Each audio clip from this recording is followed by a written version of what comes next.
Time is now 8:31, and I would like to call the May 31, 2024 meeting of the Energy Facility Siting Council back to order.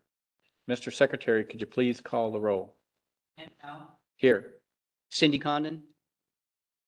Here. Marcy Grail. Here. Ann Byer. Here. Richard Devlin. Here. Katie Imes. Here. You have a quorum, Mr. Chair. Are there any agenda modifications? There are no agenda modifications. Okay, thank you. I have the following announcements. Please mute your phones, and if you are joining us by phone and receive a call, please hang up from this call and dial back in after finishing your other call. For those signed on to the webinar, please do not broadcast your webcam. For agenda item E, public comment period, there are two ways to let us know you are interested in providing comments to the council. For those using the WebEx, you'll need to use the raise your hand feature. For those on the phone only, you will need to press *3, which will alert us that you want to speak. We'll go over these options again during that agenda item. If you want to receive future email notifications of council meetings, project milestones, or rulemakings through our Click Dimensions program, you can do so by clicking on the link in the agenda or on the council webpage. Look for the green box on the right-hand side of the page that says sign up for email updates. You may also sign up today on the computer near the entrance to the room. You're also welcome to access the online project mapping tool and any documents by visiting our website. These are also available on the computer near the entrance to the room. Please note that the audio and video of this meeting is being recorded and may be posted to the council's website following the meeting. Energy Facility Council meetings shall be conducted in a respectful and courteous manner where everyone is allowed to state their positions at the appropriate times, consistent with council rules and procedures. Willful, accusatory, offensive, insulting, threatening, insolent, or slanderous comments which disrupt the council meeting are not acceptable. Pursuant to Oregon Administrative Rule 345-011-0080, any person who engages in unacceptable conduct which disrupts the meeting may be expelled. So we're to the consent calendar, and let's first deal with the approval of the April minutes. Chair, I have Yeah. a question about the minutes and the. Councilor agenda. Imes. So Oh, are they in attachment 4 at the very I didn't get. bottom? I'm on the SharePoint drive and I'm just trying to make sure. Where the minutes are on the SharePoint site. Yeah, Mr. Secretary, I couldn't find the minutes myself. And that says item G, attachment 4, public comment.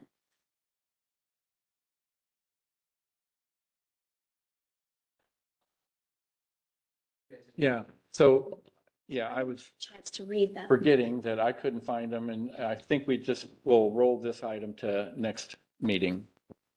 Okay, Council Secretary report. Thank you, Mr. Chair. So I have one project update.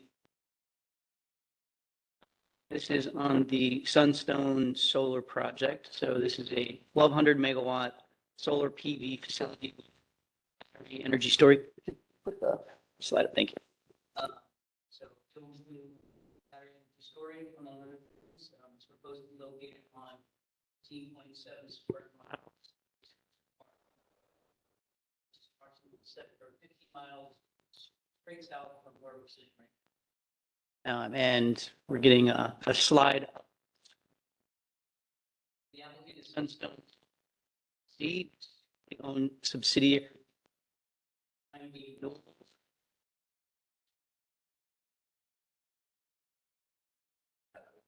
Yeah, big enough. Can you, it's kind of small, I can.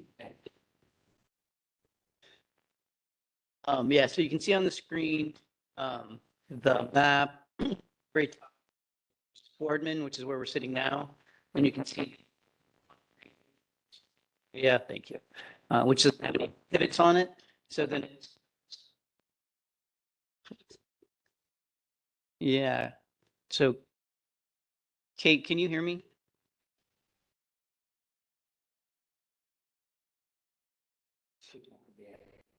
Yeah, okay. Well, hopefully everybody can hear me. I'll lean in a little bit. So yeah, on the screen, you can see then the blue outline. That's the outline of the project. And then if you want to go down to the next slide, please.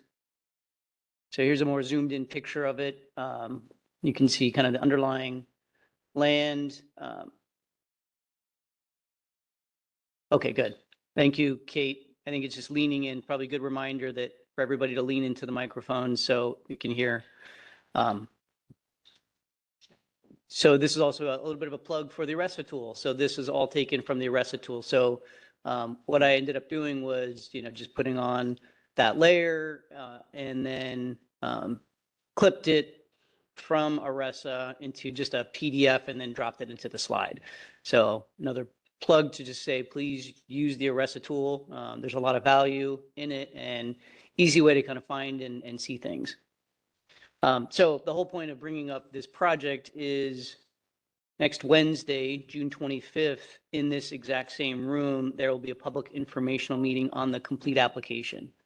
So that will start at 5 o'clock, and from 5 to 5:30, we'll have an opportunity to just do one-on-one conversations with members of the public. So staff will be here, the applicant will be here, and then at 5:30, the department will start the presentation. And so that will be Chris Clark, who's the lead analyst for that project.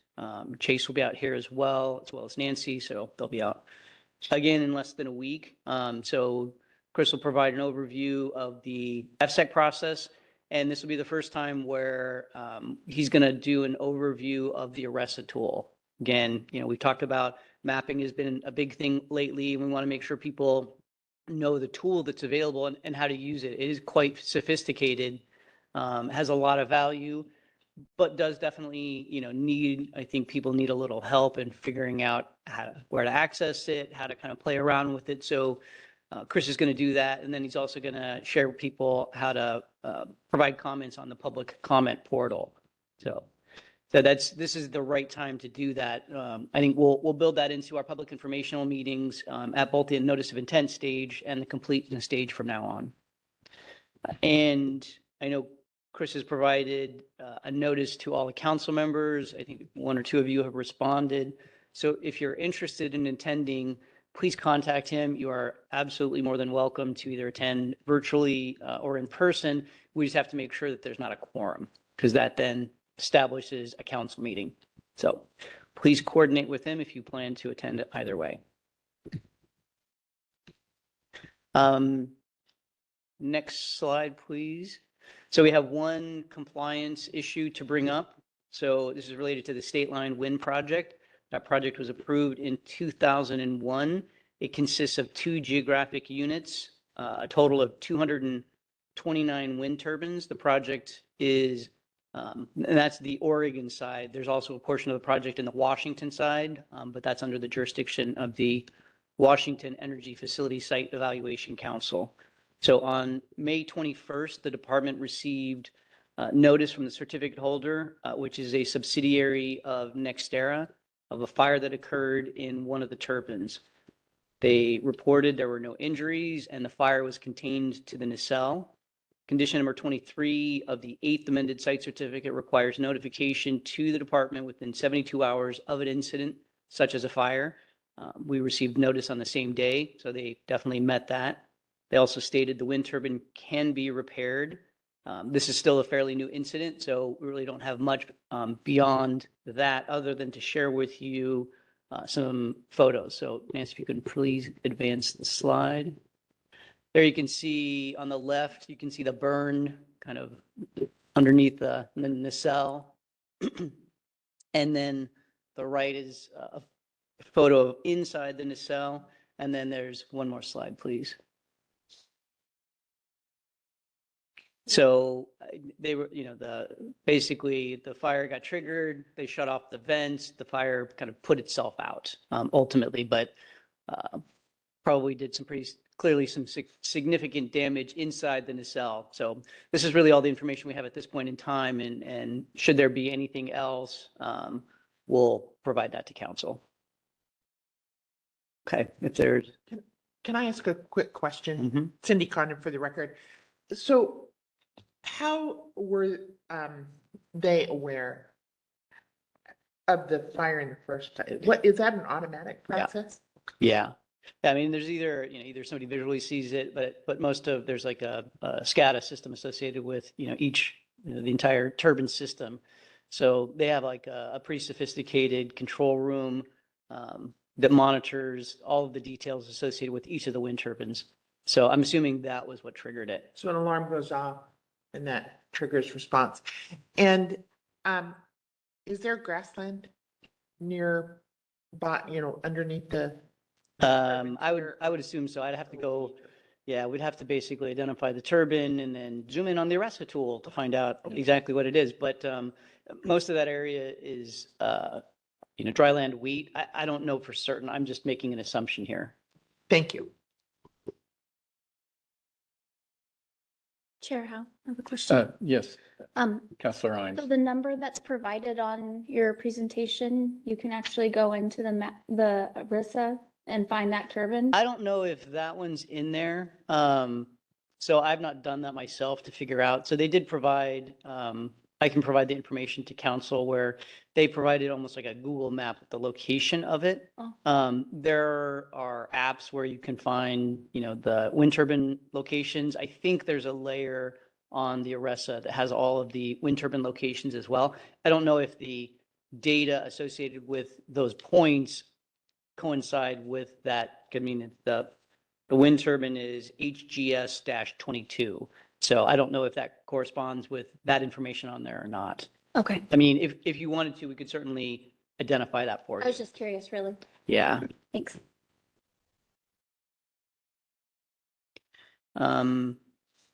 Okay, next on my list is an overview I sent last week. The Department of Energy provided a presentation to the House Interim Committee on Climate, Energy, and Environment. That was on Wednesday. So it consisted of several parts. So the first part was Director Janine Benner and Ruchi Sadir, who's the Associate Director for Strategic Engagement. So they did a more overview of, energy in Oregon, what the needs are, going over the strategic planning effort that the agency is engaged in right now, which we should have a presentation on that to council at the next council meeting. They got quite a few questions. Then Sarah Esterson did a overview, basically an FSEC 101. So she did a great job. I'd encourage you guys to watch the recording. Then Sarah did a presentation with Jeremy Thompson, who's our liaison at the Department of Fish and Wildlife, along with John Jennings from the Department of Land Development and Alexis Hammer, also with the Department of Land Conservation and Development. Really, the committee wanted to better understand, just beyond sort of the high-level FSEC 101, the role of reviewing agencies in the council's review. So Sarah provided that more detailed overview, and then Jeremy got into, kind of what their role is, identifying that, in one example, the Bake Oven project, that the applicant actually started working with them 8 years before they even submitted to us, so that there's a lot of coordination that goes on even before people come to the Department of Energy and initiate conversations, let alone submitting a notice of intent with us. And my component was looking at the state and federal reviews when there's a dual review, and how does that work, and how can we avoid duplication and minimizing efforts. And so I had about a 15-minute presentation. Unfortunately, there were so many questions that my component got bumped. So that will likely come up at another meeting in the future. And then last on my list is the future meetings. So we have June 14th, so 2 weeks from today. So the three items we have on that agenda item right now is the council's review of the draft proposed order for Boardman to Hemingway Amendment 2, and then the Wagon Trail Solar Project. So we had those draft proposed order hearings last night. And then, as I'd indicated, a staff member, Edith Bear from the Department of Energy, will be providing an overview on the strategic energy plan that she's working on, among other people at the agency. So it's kind of, I would say, about a third of the way into that process. So it's probably a good timing to get an overview of what that is. So that'll be a one-day meeting, probably half day in Salem. Then, all right, got the wrong one up here, but then the July meeting, second.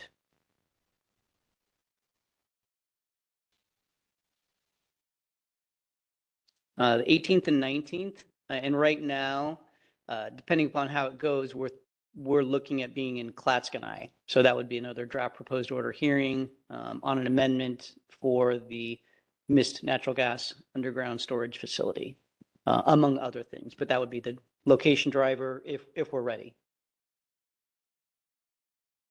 Chair Howe. Um, Yes, Councilor Carroll.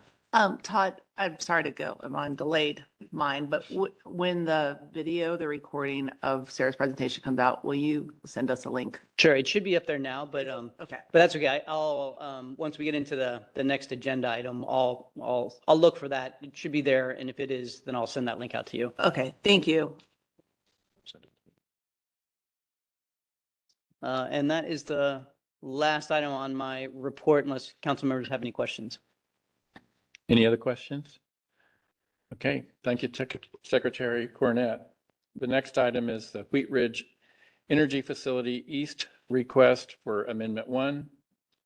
The council will be reviewing the proposed order, decision of any submitted request for contested case, which we do have, and possible material change hearing and public notice of hearing to adopt final order. Christopher Clark, Senior Siting Analyst, will present overview of the approved but not yet constructed facility. Thank you, Chair Howe. Council members, can you hear me okay? Excellent. For the record, my name is Christopher Clark. I'm a senior siting analyst with the department. As Chair Howe mentioned, I will be reviewing the request for Amendment 1 of the site certificate for Wheat Ridge Renewable Facility East today, as well as the request for a contested case received on that proceeding and the contents of the proposed order. If I could get the next slide. As part of my presentation, I'll be providing a facility overview and an overview of the site certificate history, going over the proposed changes and the procedural history that led to this point, a brief overview of the comments received on the draft proposed order, a brief overview of the contents of the proposed orders and staff's recommendations to approve as the final order, and then a more detailed review and staff's recommendations regarding the contested case request. If I could get the next slide, please. Great. So we spoke about this facility in detail last month, so you are likely familiar with it, but just as a refresher, Wheat Ridge Renewable Energy Facility East is a approved but not constructed 200 megawatt wind farm that is sited in Morrow and Umatilla County. The facility, as approved, would consist of up to 66 wind turbines and a 31-mile interconnection line sited within a 4,582 acres site, like I said, in Morrow and Umatilla County.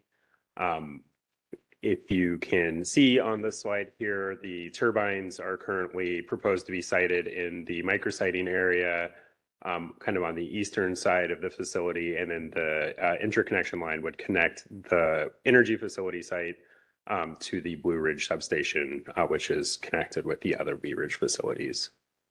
Next slide, please.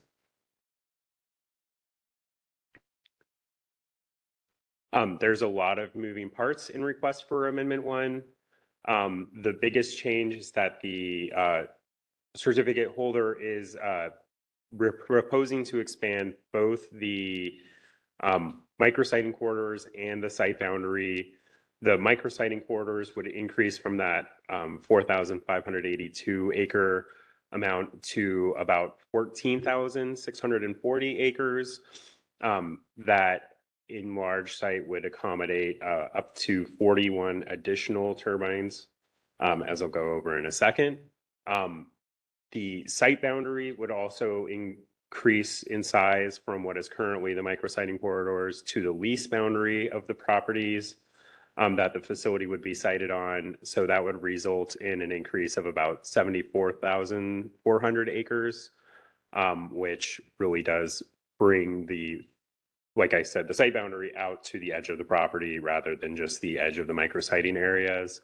In total, all the changes in request for Amendment 1 would result in an additional 118 acres of permanent disturbance and 635 acres of temporary disturbance. And I could get the next slide.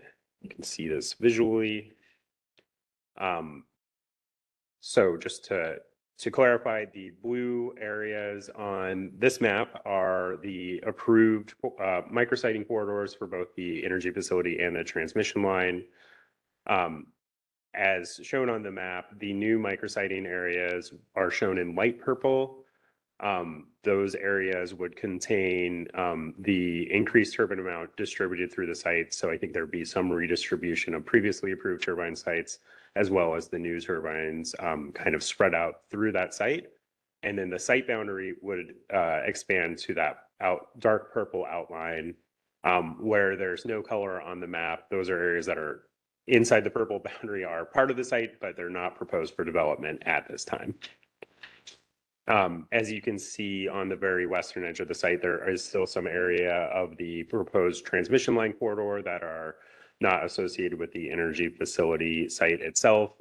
Those largely overlap with the previously approved transmission line corridor, but there are some new routes to avoid, I think, built infrastructure in that area. I could get the next slide, please. And please do stop me if you have any questions. Great, yeah. So back to numbers. As I mentioned, this would be an increase of approximately 41 or up to 41 turbines for a total of 107 turbines distributed through that site, which would be a increase of 100 megawatts of total nameplate generating capacity. The reconfigured facility would eliminate overhead 34.5 kV collector lines, but kind of greatly expand the underground collector line system. It would also reconfigure the 230 kV transmission line route, as I mentioned, with the rerouting resulting in a slight decrease in overall length of the route. To accommodate all this new infrastructure, the certificate holder would also be expanding their access road network for a net increase of 56 new miles of additional permanent access roads and a net decrease of 16 miles of temporary access roads. So the temporary access roads that would be built are mostly associated with the transmission line corridor. In addition to the kind of physical changes to the facility, request for Amendment 1 also requests to extend the construction completion deadline by 3 years from 2023 to 2026. As I'll mention later, there was some changes on that in the proposed order. So we do have a new proposed construction commencement and construction completion deadline, but I can go over that when we get to that section. Next slide, please. Great. Just to give a quick overview of the procedural history for this proceeding, we got the preliminary request for Amendment 1 in, I guess, May of last year, and did our completeness review, got all the additional information that was requested, on January 30th of this year. The council, we issued the draft proposed order on February 29th and then held the public hearing on March 21st with a comment period that extended through April 4th. The council reviewed the draft proposed order and the public comments at its meeting last month. And we issued the proposed order shortly after on the 25th of April.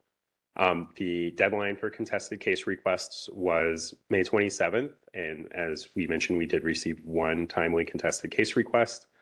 That puts the final decision before you potentially today. But first, as we mentioned, you do need to consider the contested case request and whether or not you will grant a contested case. Next slide, please. So generally with the request for amendment, the council's review requires the council to consider whether the portion of the facility within the area added to the site boundary complies with all laws and council standards applicable to an original site certificate application. After considering any changes in factor law since the date of the current site certificate was executed, the council must consider whether the facility complies with all laws or council standards applicable to the original site certificate application. So that means anything that's changed since the council's previous review needs to be considered and reviewed, and then also that the amount of the bond or letter of credit required under the financial assurance and retirement standard is adequate. These things cumulatively, which are a combination of adding, as a result of adding area to the site boundary and requesting a deadline extension, almost make this a entirely new review, although the proposed order does include or reference council's previous findings where appropriate. Next slide, please. Okay, as I mentioned, the public comment period was from February 29th to April 4th. The council received 4 oral comments at the March 21st hearing, and you received 20 written comments, including 16 comments from members of the public, 3 comments from reviewing agencies, and then the certificate holders' comments on the draft proposed order. The certificate holder also provided additional responses to the public comments on April 8th. Next slide, please. The comments covered quite a few issues. I'll just highlight a few of these since they're mostly relevant to the contested case request, but several commenters raised concerns about the wildfire risk assessment and the wildfire mitigation plan, as well as noxious weed control. There were a number of comments regarding visual impacts of turbines on Gleason Butte. There were also the other comments listed here. Also, we also received a number of comments of support for the facility, and other comments from reviewing agencies asking for kind of technical fixes to some of the condition language we proposed. I'll go over a lot of this when we go over what the changes were in the proposed order. So I won't go into any of this in more detail, but if anybody does want me to pull up anything or get more information about these comments specifically, I'm happy to provide that. Okay, next slide, please. Okay, the proposed order did not contain any recommended substantive changes to the sections shown on this slide. As a result, I won't be covering them in any more detail. Rather than read them all through, I guess I'll just pause again and see if any of the council members have any questions about these sections, or if you'd like to go over any of the sections or associated conditions before we get into the sections that do have changes. Vice Chair Condon. Thank you, Cindy Condon, for the record. And I'm sorry, Chris, can you go back to the previous slides? I do have a question about that, and it's the crop loss payments for transmission line siding. Can you talk just a little bit more about that? And what, I guess, the developer has lease contracts with all of the property owners where this transmission line goes through. And are they asking for separate and distinct from a lease payment or what they have agreed to with the developer? Do you know that? Vice Chair Condon, yeah, I will do my best to address that from memory. So my apologies if I'm not entirely accurate, and I'll just caveat this with I am paraphrasing, but I believe Mr. Myers, who spoke last night, did raise issues suggesting that the council's process should include provisions for compensating farmers for losses of productive land when a transmission line is sited on their land. I believe that the comment, while addressed at this facility, was intended to be broader and saying that was a general practice that the council should have, and that the council, I think, should be looking at the potential agricultural losses on that. I do think that because the issue of financial payment to landowners and the general issue of property rights more generally is really outside of the council's jurisdiction, we didn't address that in much detail in the proposed order. But I hope that somewhat addresses your question. It does somewhat. And the reason I asked the question is that we're not able to see the agreements between the developer and the property owners. And so I guess to me, it's a request that I don't even see how we would make a determination if we don't have half the story. We don't know how they're compensated. We don't know if there's an agreement that should there be crop loss. So thank you. I just wanted to know if there was a little bit more color than what I've understood from the comment, and certainly what I've heard about what we know about the agreements themselves. Thank you, Vice Chair Condon. Yeah, and I believe if any other thoughts I might have would kind of be speculation on both what the intent of the comment is and then, what the council might consider looking at. So. Councilor Byer. Thank you. Chris, if you can just jump to the next slide that says these are things we're not considering. I'm just wondering on the cumulative effects standard for wind, since we did receive a comment on that, if we do need to revisit the conditions or the findings on that particular element, and not to suggest that we need to, but just knowing that we received a comment on that, making sure that the findings you presented us with are incorporated into the proposed order. So just a kind of bookmark on that. Thank you. Councilmember Byer, thank you. I should clarify that for that particular standard, we did include some explanatory remarks, but we didn't make substantive changes, so it ended up on this slide. But since we did receive a contested case request that addresses that standard, I will be talking about it in the context of the contested case request. Thank you. So thank you.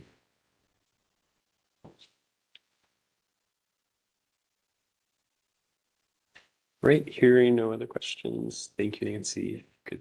Go to the next slide. Okay. So I will just quickly go through the recommended conditions in the proposed order. As Councilmember Byer mentioned, so this is really what's in the proposed order, and then there is another request on top of this. So none of this will address that request, and I'll go through all that separately. And we're really focused here on amended condition language, and I guess I will caveat that throughout the order, there are some additional notations or explanatory findings, kind of walking through what comments were made, how we recommend that the council respond to them, and how we understood your feedback to be from the April meeting. So that is distributed throughout the meeting. Throughout the proposed order, there's also a table kind of explaining the comments in more detail as well. Okay, so as I mentioned with the construction commencement and completion deadlines, the proposed order does include revisions to recommended conditions Gen GS 01 and Gen GS 02. Those recommended amended conditions would add new construction commencement and completion deadlines for facility components that would be cited in areas that are newly proposed to be added to the site boundary. We thought that was cleaner than trying to add new deadlines for new components, since the new components will be distributed across both previously approved and newly proposed areas. Those deadlines for commencement would be 3 years from the date of the council's final decision, and then 3 years from the date construction begins. For the previously approved areas, the proposed order recommends that the construction completion deadline be extended by 3 years rather than the 2 that was originally recommended by the department. I think I gave you all a pretty thorough enough legal explanation of why we reversed that decision, but that's there. The proposed order makes some modifications to recommended condition 3RF02. The revised condition just clarifies the process for adjusting the initial retirement assurance amount to reflect final facility design configuration. That was really to address some, I think, drafting errors and just some confusion that we had internally. And so this is more of a technical fix than a substantive change made in response to public comments. Next slide, please. The proposed order makes very, I think, minor changes to recommended amended condition pre-LU03, but it does make more substantive revisions to the draft noxious weed control plan. Those changes clarify the scope of what we expect to be finalized in the plan, including treatment and monitoring during construction activities provisions. It also requires submittal of a pre-construction weed treatment plan that would be reviewed and approved by the department in consultation with the appropriate weed county supervisor. So what that treatment plan would include is specific actions, including chemical or mechanical treatments that would be applied to specific target weed species before they do grounds of serving activities to kind of get ahead some of the weed problems that we've seen on other sites. And then the condition would also require implementation of that plan prior to ground disturbing activities. Councillor Imes. Thank you. Katie Imes for the record. In your findings, is the weed supervisor just there to oversee the weed process, or are they responsible for that maintenance? Who's responsible for the maintenance? Thank you, Council Member Imes. So the weed supervisor is, and in Morrow County, that would be the weed manager, Corey Sweeney, and in Umatilla County, actually, we haven't had a contact there yet. So the difference in responsibilities is that the county would be responsible for providing technical input into what goes into the plan. The counties also maintain the ability to enforce their own weed ordinances or weed laws. So they have that responsibility, but the certificate holder themselves is responsible for actually implementing the plan, going out and getting the treatments done, reporting inspections, maintaining adequate monitoring. Both the department and the county would somewhat share responsibility for monitoring and enforcement and making sure that it's actually carried through. And we are currently working on enhancing our capabilities to be able to have personnel out in this area that can go out and do more frequent inspections than we currently have the capability for, but I'd have to defer to maybe Sarah or Secretary Cornett to give you a more detailed answer on where we're at with this. Thank you. Um, Um, Counselor Grail. For the record, this is Marcy Grail. So I just want to make an observation. This is a personal observation. When I look at, expanded site boundary and we're talking about weeds, and I think that Counselor Imes talked about her own battle at her house, and I look at my house right now. When you think about expanding this specific issue, I would encourage the public to not only, you come and you talk to us about things, but at your local governments, your state governments, because one of the challenges that we have is we've had so many constraints put on what you could even use to apply to weeds, and we keep making it harder and harder and harder.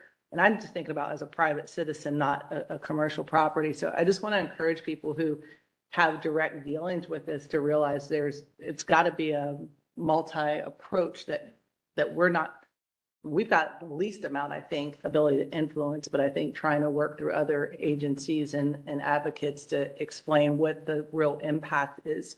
And the other thing I would just say is that the impact of it compounds beyond what we don't know. And I think that's where some of the public gets frustrated when I won't say kick the can, when the construction deadlines are delayed because people become more knowledgeable and they get more exposure experience.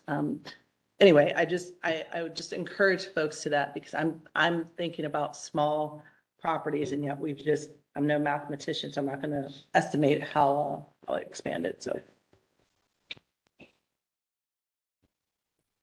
Counselor Imes. Yeah, I mean, the reason I brought my question up is because I am a little concerned about the cumulative effect of how, who's going to manage it, right? At the end of the day, you're saying that the developer is going to manage it. And, but I think that takes coordination, right? That coordination is so key, like Marcy said. And the weed supervisor is just one person for Morrow County for a lot of facilities. And so, I mean, that's a full-time job in itself.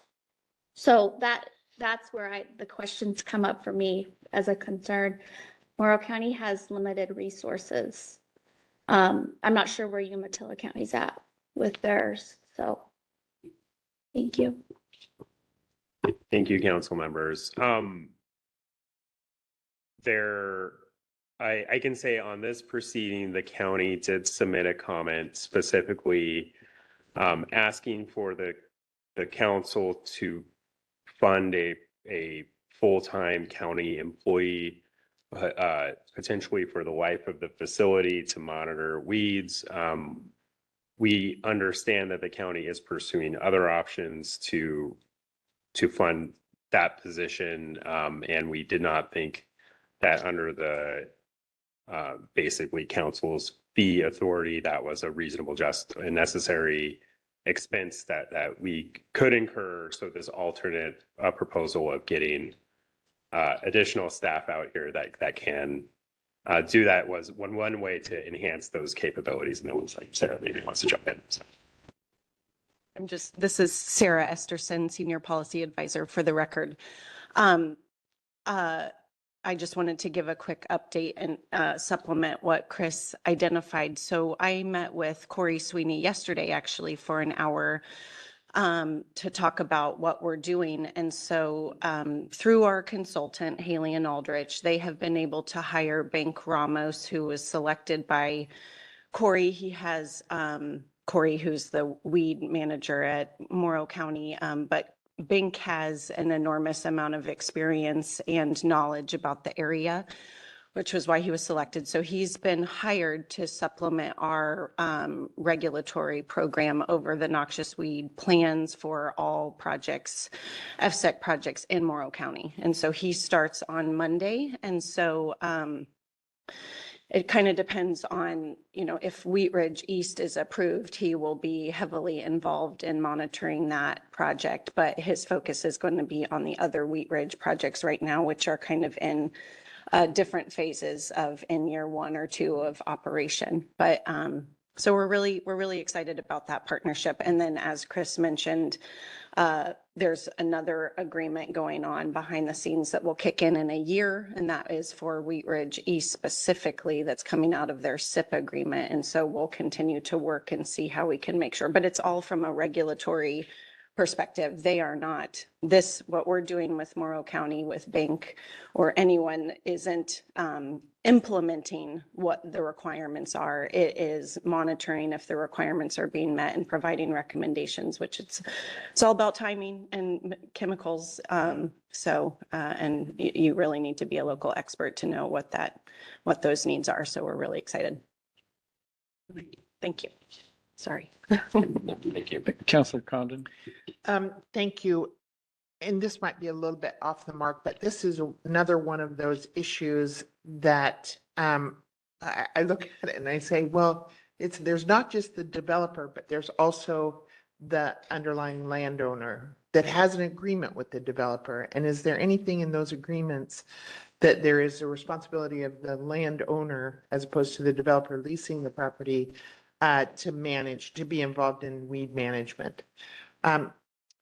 And again, it's opaque to us and the public. Who's responsible for weed management overall? Is it all left to county that doesn't have the funding, or FSAC with no responsibility for the underlying landowner? So, Secretary Cornett? Thank you. For the record, Todd Cornett. So just to Vice Chair Condon to respond to that a bit. It's important to just sort of reset and make sure everybody knows it is the certificate holder's legal obligation. That's it. It's not the county's obligation. It's not FSAC's obligation. It's not staff's obligation. It's not any contractors to manage weeds. It is the certificate obligation. Should you approve this amendment and then say certificate, you have a business contract essentially with the certificate holder, not the underlying. You have agreements. You have no business relationship with the underlying landowner. The business relationship is with the certificate holder. So as Sarah was indicating, we want to have the ability, the amount of resources to, as frequently as necessary, get out and evaluate what is the status. End of the day, they have a legal obligation, the certificate holder, to manage, minimize those weeds. So all of these things, I just want to make sure that it all goes back to them. County doesn't have resources, so they can't have it. We don't have the resources. It is a legal. How we get there, there's a lot of questions about that. Coordinating county, how do we find contractors, whether the underlying landowner is involved. Base level, legal obligation is the certificate holder. And if not, they're in violation of the certificate. thank you. Clear. Chair Howell. Councilor Condon, I'm sorry. I know Grail. who you mean. Grail. For the record, this is Marcy Grail. Secretary Cornett, so from what you just said, connect the dot that is simple to me is, can we not ask with more specificity when we look at organizational expertise? Like we talk about who these executives are that do all this stuff. Is there any way in there to connect the dots? Because then it's super clear that they have personnel available. Is that something we could recommend or that staff can encourage? I mean, I don't know. I'm just trying to think, like, how do you obviously make sure that it's not, You know, I know I'm moving my hands if people can't see that on the phone, but I apologize. thank you. Yeah, ultimately, we talked about the, so, you know, how much gets developed at the front end, how that gets sort of changed over time based upon circumstances. So it's really, I mean, overall, you know, you have to make the determination that the applicant or certificate holder has the organizational expertise to do everything, to build, own, operate, manage, and ultimately decommission the facility. So it's sort of a broader thing, but I mean, that's all included in all of the specific standards, that they provide the correct information. Do we have the right management plan? And that's getting back into the details, like I said, not to minimize the questions on who's doing what and when and how. That's all important, and that's all within the weed management plan as that gets perfected over time. So, but I think, what's the level, that needs to be in that plan at approval versus, how much then gets perfected over time based upon project.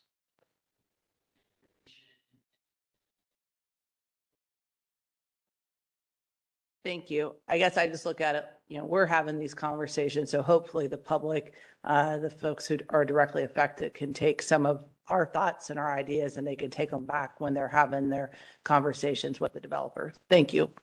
Sorry, Chris, we are terribly. No need to apologize. This is your time and your, okay. I would add just one thing, that in our conversations with both the county and others, we do acknowledge that there is limited availability of licensed pesticide applicators and other vendors in this area, and they're in high demand with all the development. And so part of the reason that we took this approach of requiring the pre-construction plan and requiring implementation of that plan was to ensure that both the personnel and the timing, the personnel at the time that ground disturbing activities would actually happen had been clearly thought out and arranged for before they actually start moving dirt around and opening up land that could increase the likelihood of an infestation or an infestation spreading. And that is, I think, something new and additional that we are proposing for this facility. And we do hope that the approach will help the certificate holder get ahead of any potential issues by taking really the early action to get out there and either eradicate existing infestations or do pre-treatment of the ground disturbing areas to make sure that they don't come into the newly disturbed areas. So I think that the issues raised of whether or not only NextEra has the capability, but just whether there's enough people to get ahead of the issue are very valid. And I think we've given a pretty clear overview of what we've done to address that, but I appreciate the discussion.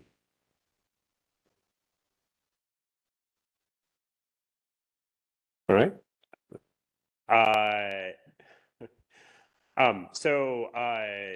Moving forward in the Fish and Wildlife Habitat Standards still, which we'll know currently most of our weed control issues do fall kind of under Fish and Wildlife Habitat Standards or the land use standards, which again is its own interesting twist. So the proposed order, also in the Fish and Wildlife Habitat Standard, the proposed order recommends changes to condition con FW02.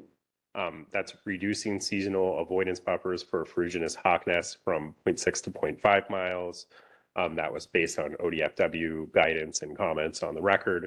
The condition also allows for avoidance restrictions around those nests to be lifted if a nest is determined to be unoccupied for the nesting season on or after May 31st.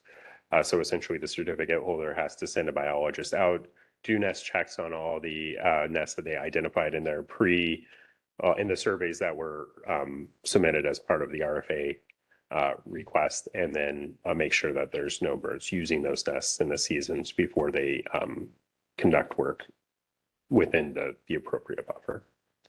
The proposed order also makes one clarification. If you'll remember, in the draft proposed order, the department recommended and the council, I believe, agreed with a change to require the thresholds of concern for bird and bat species to be updated prior to finalization of the wildlife monitoring and mitigation plan. When we issued the draft proposed order, one condition said that plan should be done before construction One said it should be done before operations, when the turbines and the fatality monitoring would actually start.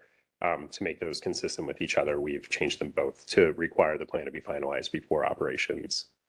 And we think that makes sense. It'll also give the biologists at ODFW more time to kind of get information and help us determine what those appropriate thresholds might be.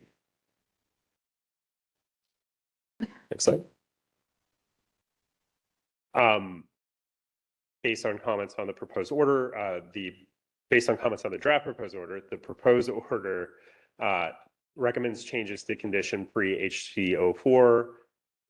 We had already recommended a condition that the certificate holder be required to submit a complete Section 106 documentation form when there would be visual impacts to historic built environment resources in the analysis area, based on comments that there were potential impacts to the Bartholomew Myers Farm, which is an NRHP eligible property in the viewshed of the facility, but outside of the analysis area.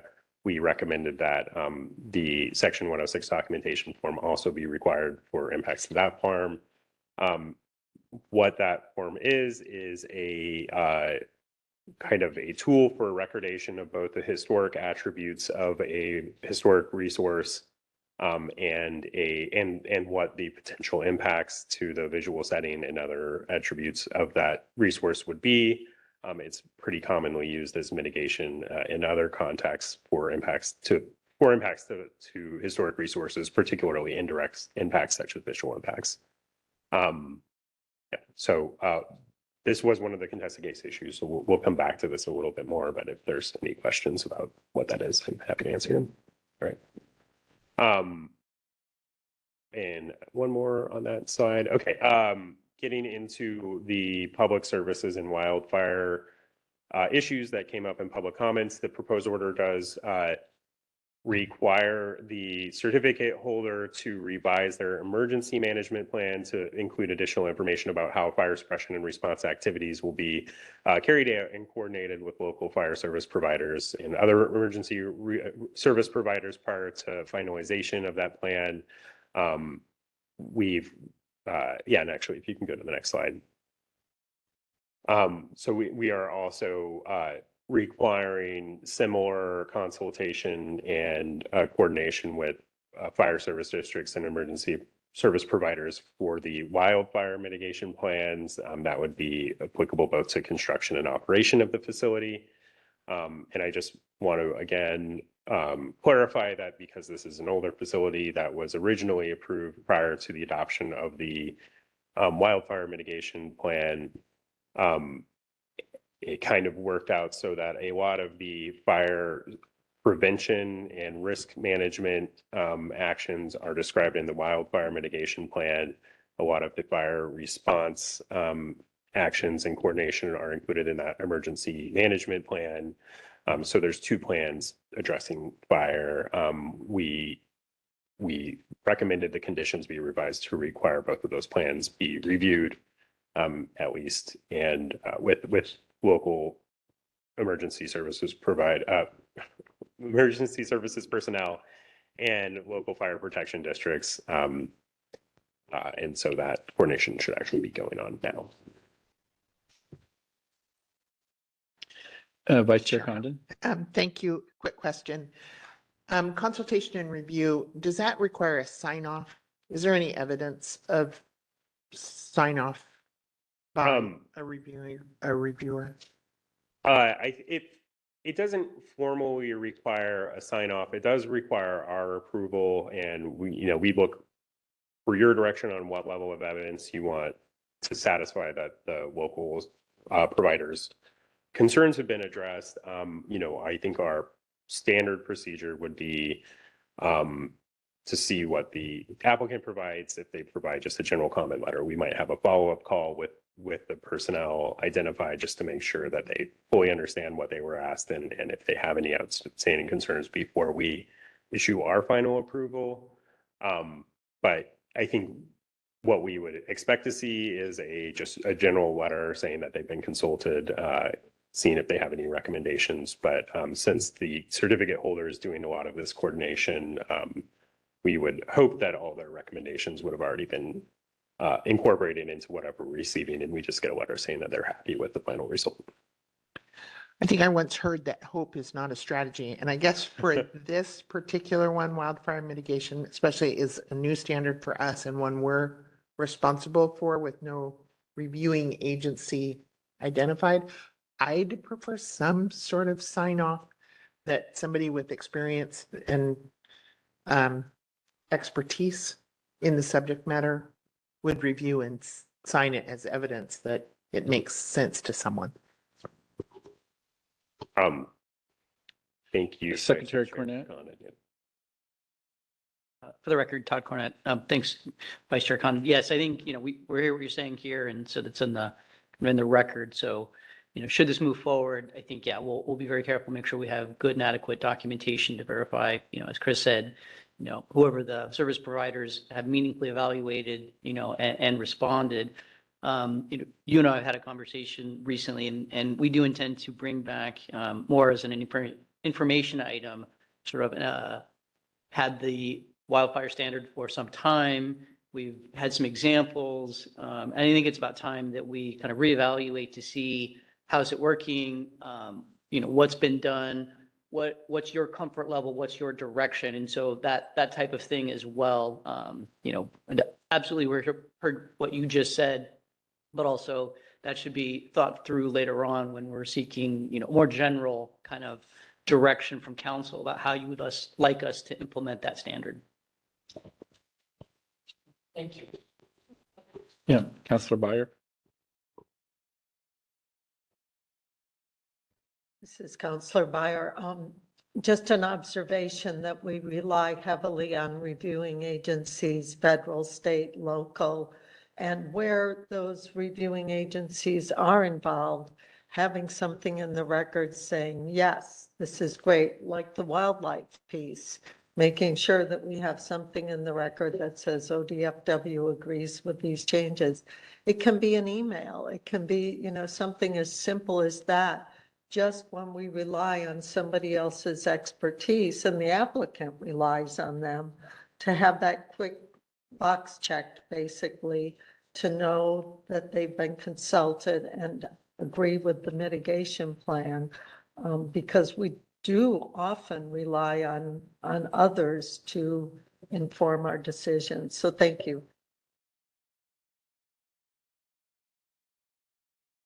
Thank you, council members. And I believe the certificate holders representatives are in the audience. So they've heard, and we'll make sure that our consultant that's helping us, cross all the T's and dot the I's with pre-construction compliance also has that direction. So we get good documentation.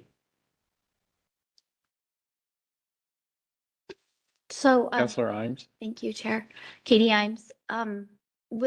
So today is potentially a final vote on this project. And so I'm just curious going forward, let's say in a scenario where it is approved, will staff come back to the council with any updates on how things are progressing, or is that not common? Since I'm new, I don't quite know how that. Yeah, I would have to look to be 100% sure. I don't believe that the condition as written requires council approval. So I'm not sure at this point we would be coming back to you and saying, is this good enough? But I believe if the council directed us to provide an update on anything regarding any site certificate, we would do that for you. So if that is your wish, if you want us to, have that agenda item, an informational item regarding this facility's pre-construction compliance, or specifically the wildfire plan, as it gets finalized, I'm looking to Secretary Cornett. Yeah, we can arrange for that to happen.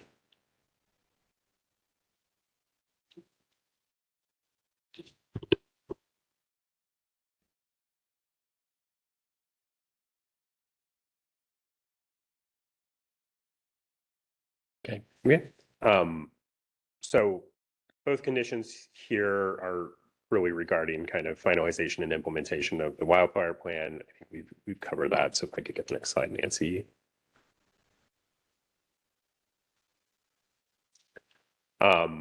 Again, the recommended conditions are structured to require both a construction wildfire plan and operation plan. The operational plan would be required to be updated annually to reflect changes in wildfire risk at the site. They'd be required to do some consultation and coordination with, again, with the local service providers to make sure that there haven't been any changes in service capacity or capability. Locally, they would also be required to look at the wildfire data that's out there and incorporate it into their plan as it becomes available. Okay, next slide, please. Okay, so that's the changes that were in the proposed order. The proposed order concludes with our recommendation that the council find that based on the preponderance of evidence in the record, with the recommended new, amended, and existing site certificate conditions included, that the site certificate may be amended as requested. I've noted additional findings back. And then we would recommend that the council approve the proposed order as the final order with new, existing, and amended conditions included in the proposed order and issue the amended site certificate. Okay, so next slide, please. Okay,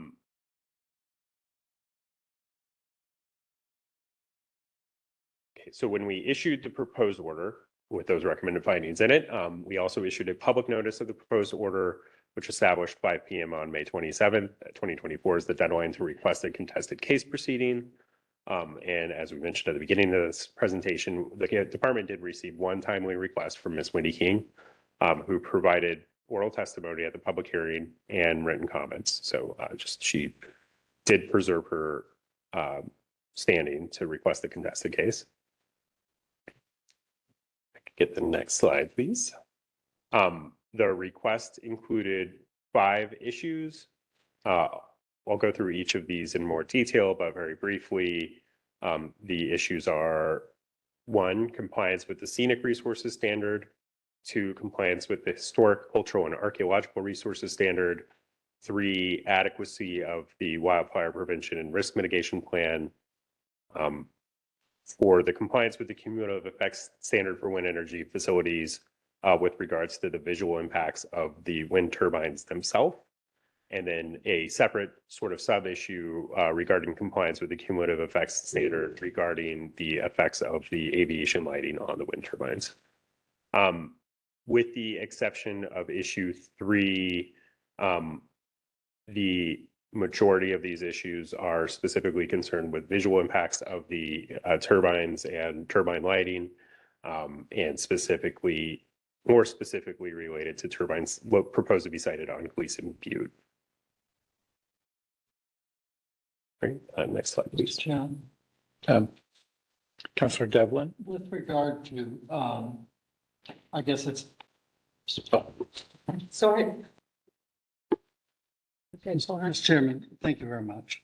With regard to condition 2, in your memo on page 4, you say that basically the staff is not recommending that we have findings relative to the visual impact, but that the party should, the applicant should complete a section, I believe it's 106, and that completed be sent to the department and to, I guess, let's see, it's the state Historic Preservation Right. Office. And in regards to that, the consistent with proposed mitigation for other proposed properties. What does that mean?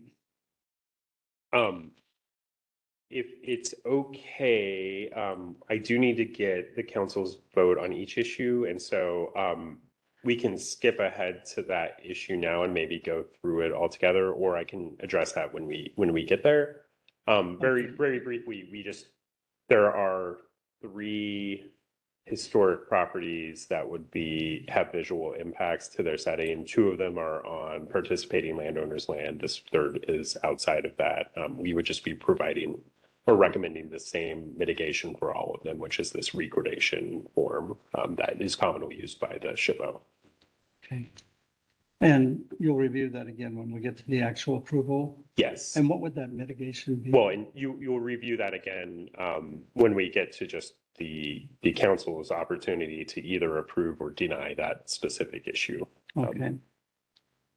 Yeah. Okay.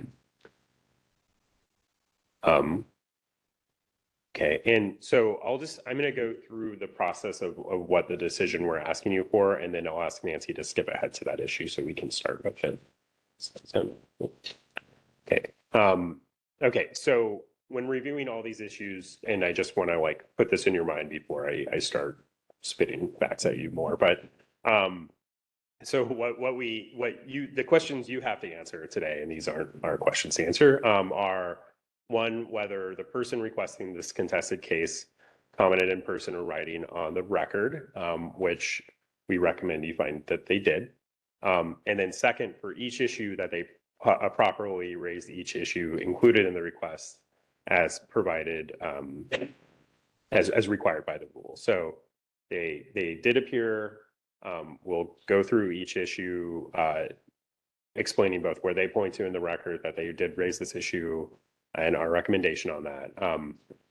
After determining whether or not the issue was properly raised, the council must then look at the issue and determine whether or not the issue is reasonably likely to affect the council's determination that the facility with the changes proposed by the amendment meets the applicable laws or council standards.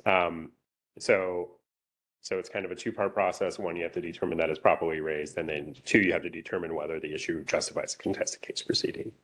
So if you could go to the next slide.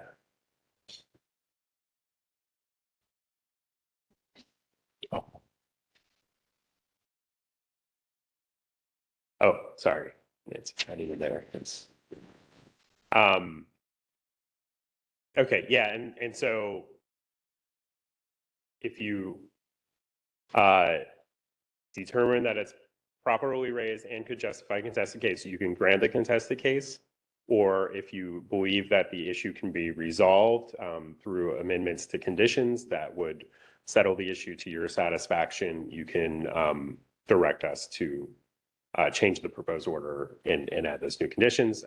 If you find that the issue was not properly raised or does not rise to the level of justifying a contested case proceeding, and again, that threshold is reasonably likely to affect your determination of compliance with the standard, then you would deny the request or deny that issue. And again, we're going to go through each issue just to have a clear record of where you went on each one.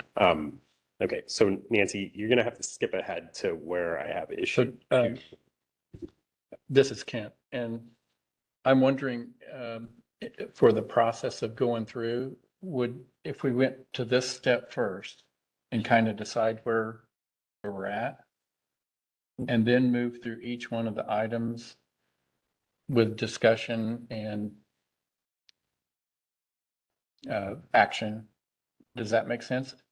To do this one first?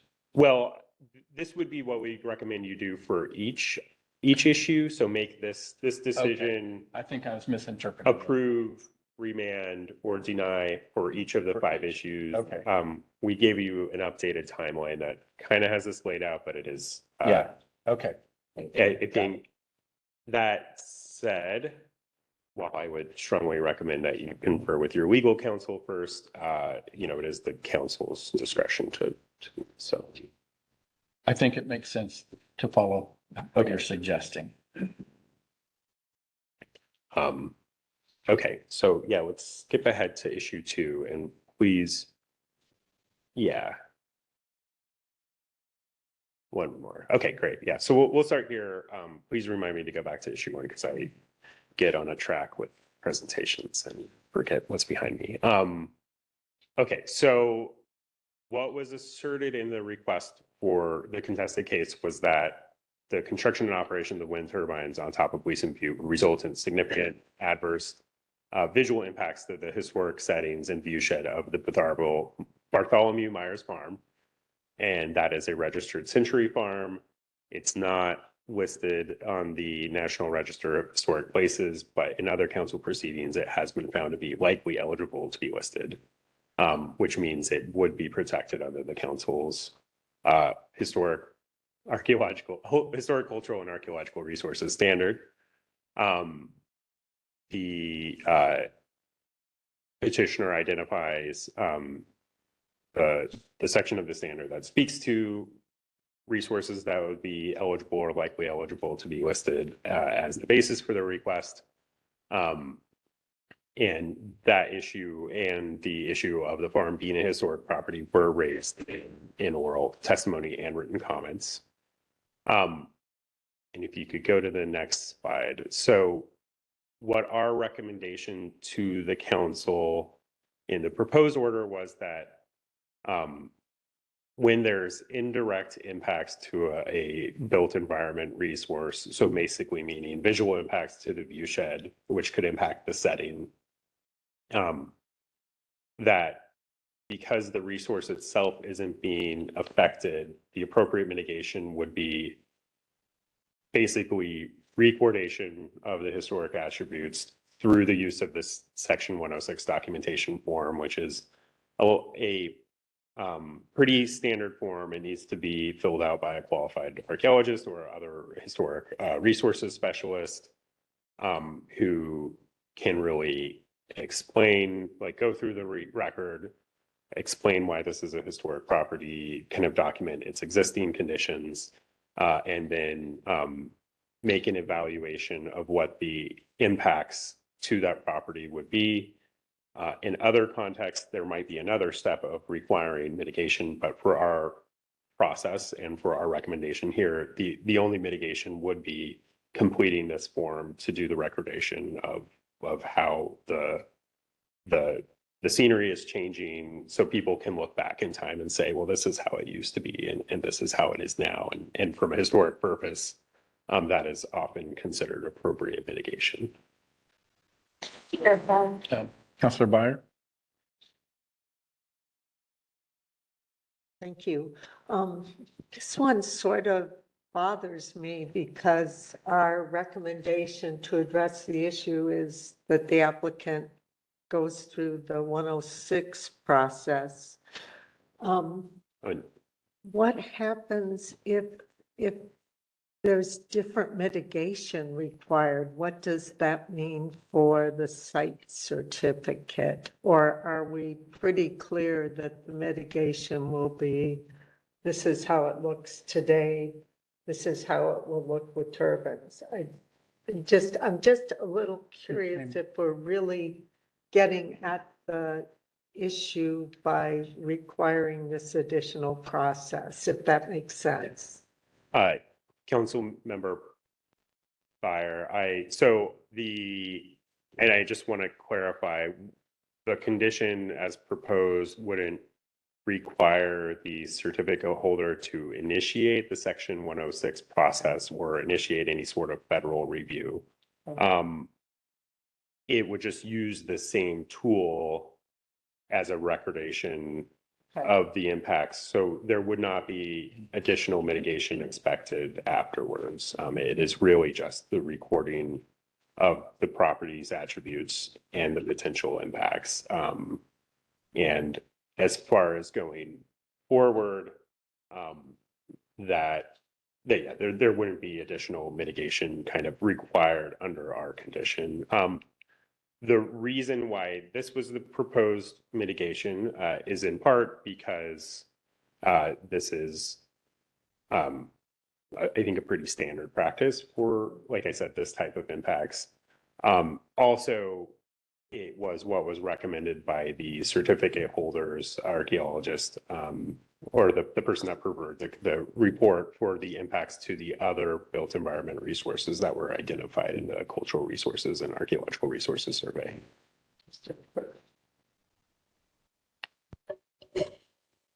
So there's a designation as a Century Farm, which is over here. There's the SHPO, State Historic Preservation Office designations over here. And it sounds like when we've been looking at other Century Farms, this is the kind of condition we required, or is this sort of standard practice for the council? This is the first time I've I faced can't with this. speak to whether this condition has specifically been used for Century Farms before. I do know that this type of condition has been used to address visual impacts to built environment resources before, and I'd look to Sarah to see if maybe you have more, but.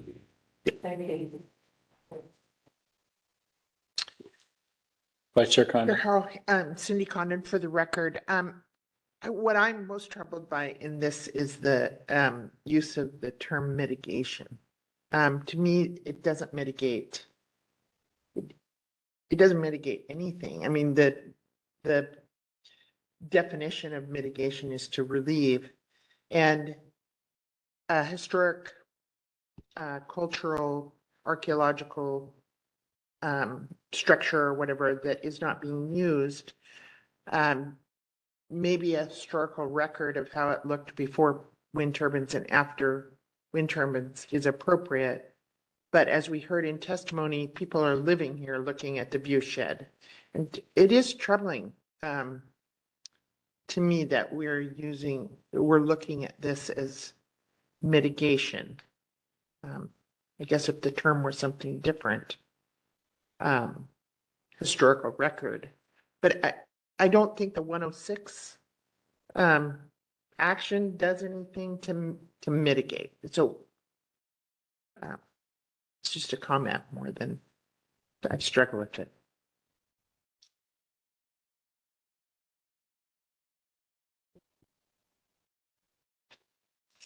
So I will say this is, Nancy, if you could move to the next slide. Can I just ask a question related to that? Sorry. And certainly the certificate holders, archaeologists weighed in on it. I'm wondering if there was any discussion with Wendy King or anyone else regarding appropriate mitigate. What they mentioned, I think, the height of the towers in the oral testimony that we heard, but has there been any other conversation that you know of or consultation? I guess I'll stick to what's in the record, and what the requested mitigation is that the council impose a condition removing the turbines from the top of the tower, or from the top of Gleason View. And I don't know. There have been other conversations, and I guess I can say what I believe what the petitioner would like is that condition removing those turbines or limiting the height. Thank you. Councilor Devlin. Thank you, Mr. Chairman. Just to be clear, I mean, I think the designation for the completion of the 106 process may be actually referred to as mitigation, and maybe that's the practice, and that's what you're recommending. But clearly, you're not recommending that the applicant relocate the towers, or that it's practical to relocate the towers. And although you didn't potentially cover that, the suggestion that somehow the lighting could be changed at night for the towers may be beyond the purview.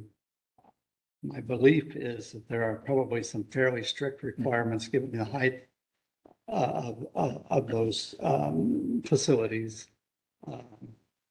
And given the fact that you're already on a 3,000-foot butte, that if you're adding that much elevation, you want some designation on those towers so that if by chance, particularly at that level, a private pilot is coming through the area, they can see the turbine or they can recognize that's there. And I don't think that would be anything that we could actually impact because I believe that would probably be required by another federal entity. Yeah.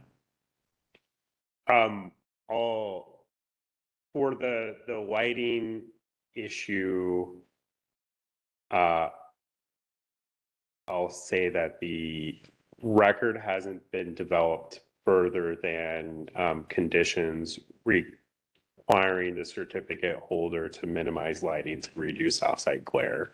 Yeah, Whether or not additional mitigation is possible or would be appropriate for the site is just something that we haven't really established. yeah.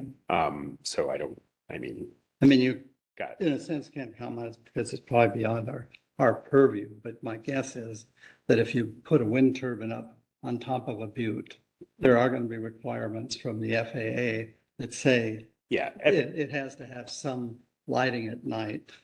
FAA does require minimum lighting. There is a very set system for which turbines have to be lit when they're above a certain height or above ground elevation or above mean sea level elevation, Yeah. Depending on proximity to air navigation resources and things like the military training routes.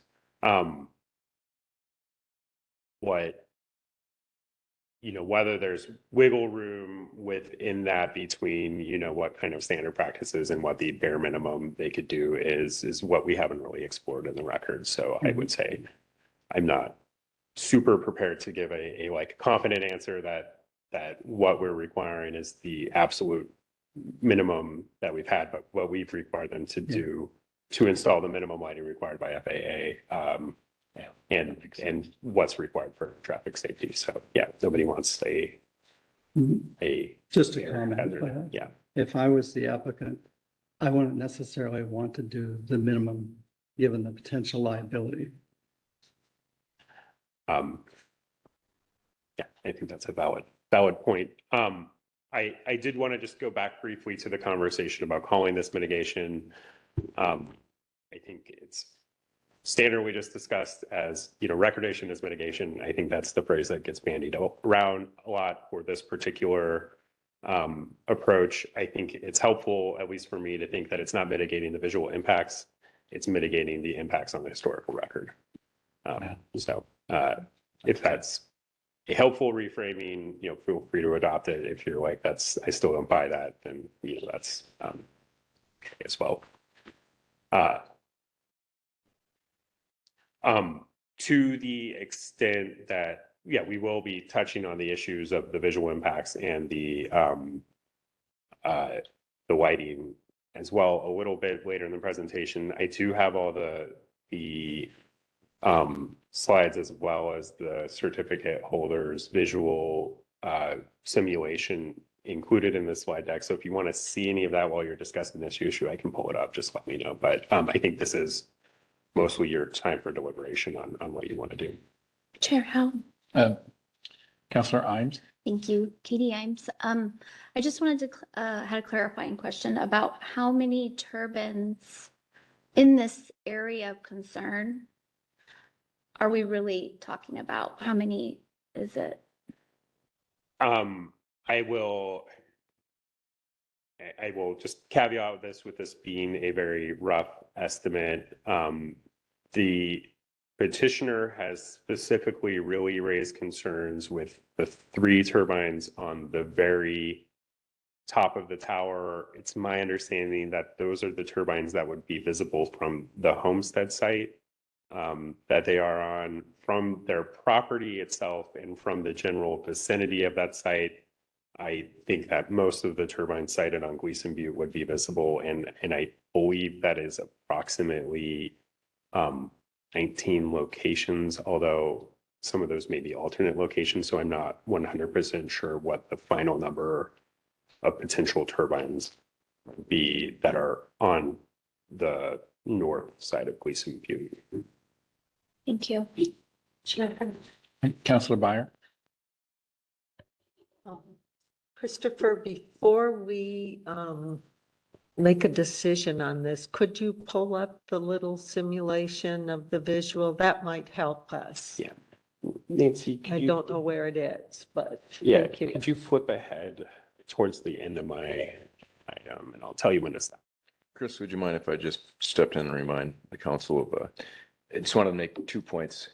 By One more. statute, and we haven't been talking about denying the application based on this standard, but I just want to remind you that by statute, council cannot deny an application for a wind facility based on the historic, cultural, and archaeological resources standard. Statute does allow you to look at this standard, and it says, when council deems appropriate, impose a condition related to this standard.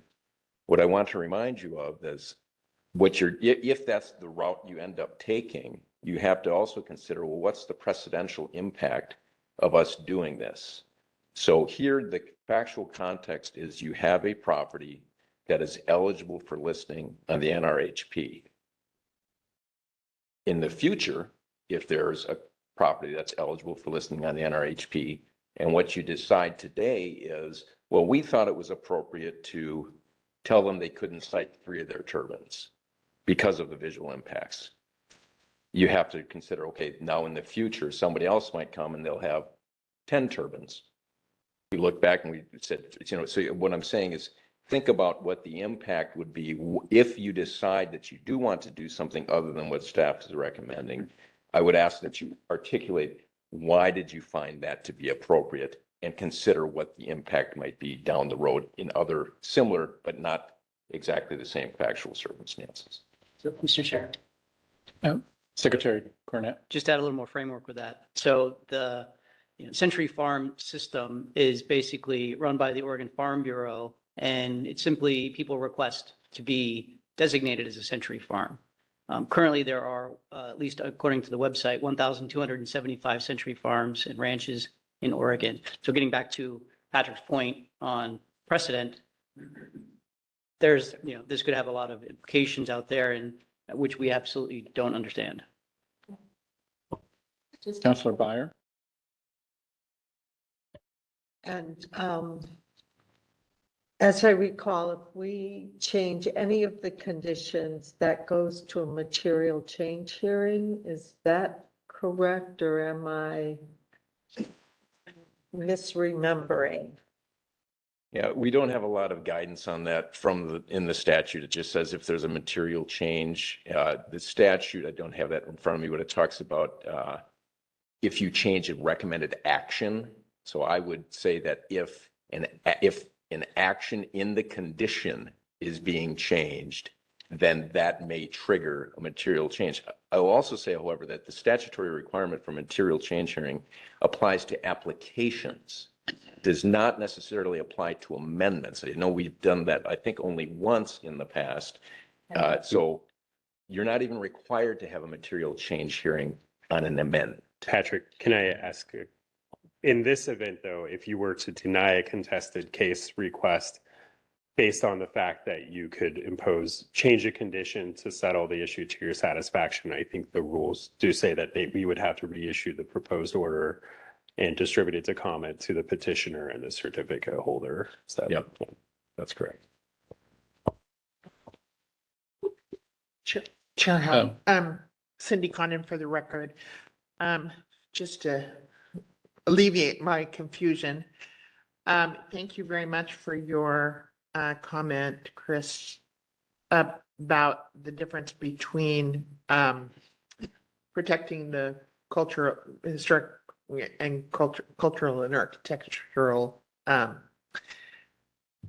feature versus the view itself. And that is quite helpful to me, and I just want to make sure I understand that. We have a Century Farm that can be held as a Century Farm and might have historic protection, some protection afforded to it. But the view, we're not necessarily, the view from that farm for the landscape is not necessarily protected. And following up, and Gleason Butte is not a protected feature. Is that right?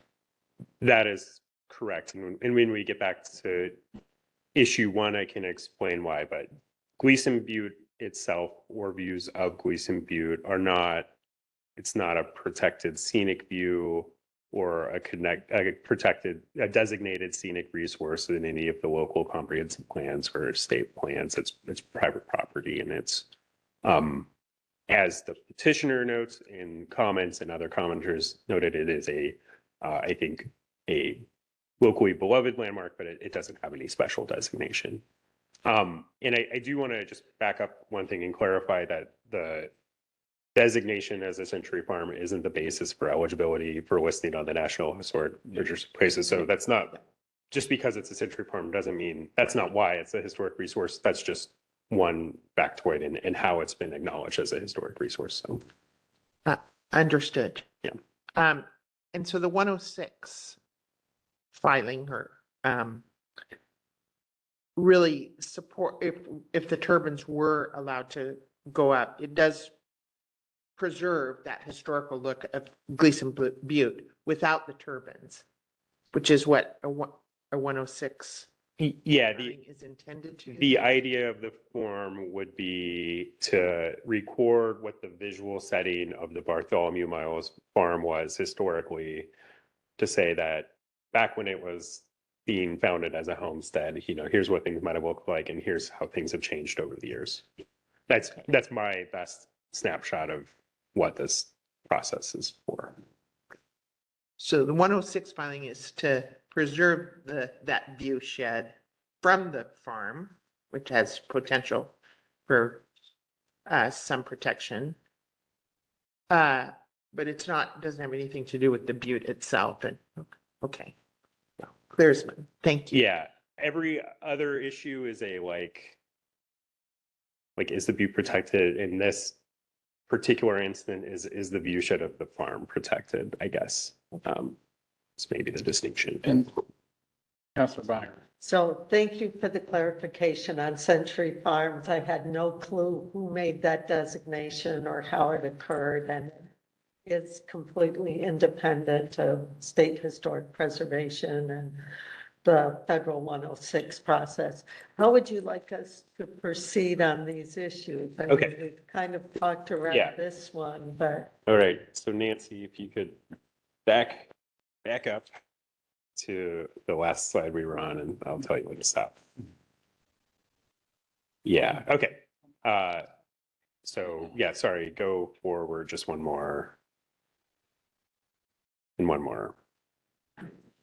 Oh, well, yeah, that I guess was our recommended. We're saying we believe that we've proposed mitigate, or we've proposed a condition that's similar to what council's done in similar circumstances. We believe it's appropriate. We believe it's commensurate with the impact. So our recommendation is that this issue, while properly raised on the record, is not reasonably likely to change the council's determination that the facility complies with the historic, cultural, and archaeological resources standard. Further noting what Patrick mentioned earlier, that this is a standard that is not the basis for, cannot be used as the basis for approval or denial of a wind facility, but can be used as the basis for imposing additional conditions or mitigation. Mr. Chair, just for clarification, for the record, Todd Cornett. So yeah, just before I was running out the door yesterday, I was redoing some of these slides. And so I did a good job of creating this slide for each issue. And you can see in the top line, it has issue 2. What I failed to do is in the option 1. So you're going to see that's a copy and paste every time. So please disregard that and look at the top to kind of get a sense of where we're at. So that was my mistake. And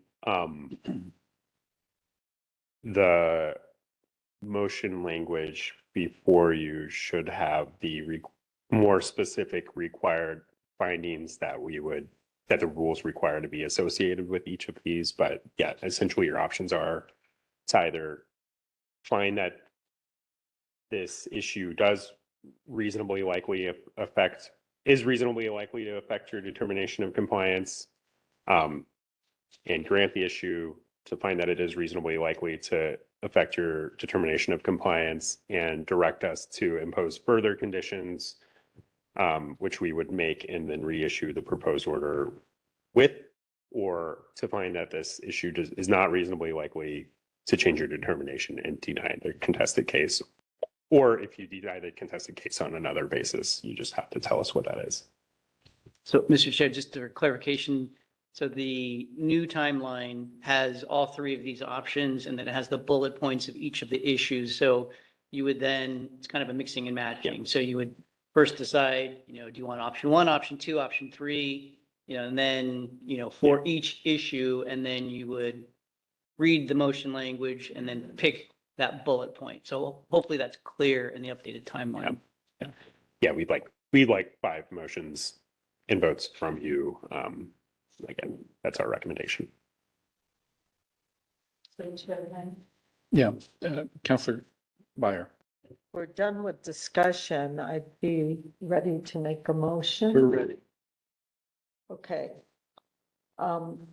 Because while Ms. King properly raised the issue of the historic significance on the record of the draft public order and the issues within the council's jurisdiction, the issue is not an issue of fact or law reasonably likely to affect the council's determination whether the facility with the changes proposed by the amendment meets applicable laws and council standards. Do you have a second? Second. Okay, we have a motion and a second. Secretary Cornett, could you call the roll? Richard Devlin, Aye. Kent Howe, Yes. Ann Byer, Yes. Marcy Grail, Yes. Katie Imes, Yes. Cindy Condon. Yes. Just for clarification on the record, that motion was to deny the request for contested case on issue 2.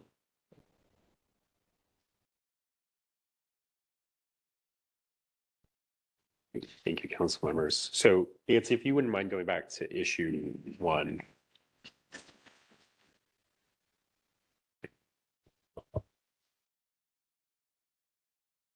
Okay, so issue 1 was also regarding the visual impacts of turbines cited on Gleason Butte. Specifically, the petitioner asserts that the visual representations, which I pulled up on the screen, were misleading and vague and downplayed the true adverse visual impact wind turbines imposed on the elevated landscape. The petitioner requests that the council impose a condition to remove at least the 3 most prominent towers located on the top of the butte and identifies OAR 345-022-00802 as the basis for this request.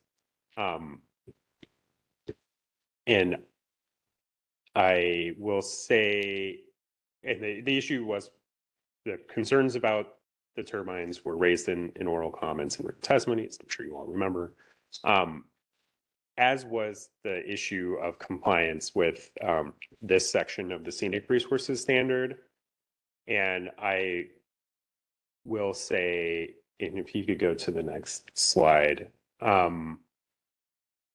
So first, we just want to clarify, as we kind of went over, Gleason Butte is not identified as a significant or important visual resource or scenic resource in a current land use management plan that we could identify or was identified in the record, and is not protected under the Scenic Resources Standard.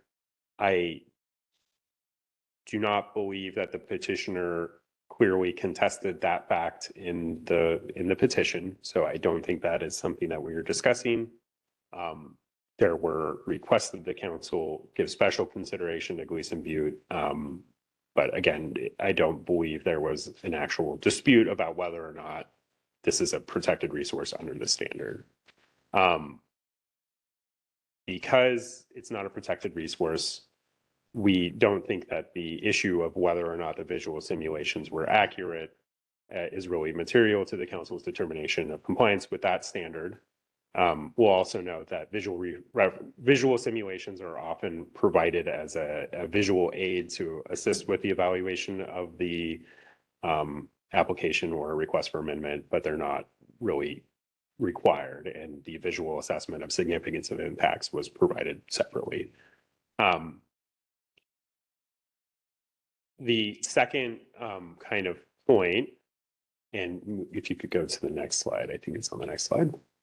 Oh, I guess not. The second point I guess to make that's made in the staff report is that the section of rule or the standard that the petitioner points to allows the council to impose conditions without making the findings required under the standard normally. But I think where the petitioner maybe had indicated or maybe had interpreted it to mean that the council could impose conditions even if it finds that a resource isn't significant or important, the condition is really limited to when the council finds that there would be impacts, you can still approve a facility, but make additional conditions of approval. And further, that section only applies to special criteria facilities, which is a slightly different flavor of an application that would come in for, I believe it's gas test pipelines. It's a very nuanced and particular portion of the section. All that to say, it's not applicable to this proceeding. And even if it were, I don't believe it means how it was interpreted to mean in the petition. So, that said, because it's not a protected resource and because the council standards don't authorize the council to impose these additional conditions that are requested, we would recommend that the issue, while properly raised, does not rise to the level of justifying a contested case because it's not reasonably likely to affect your determination of compliance with the scenic resources standard.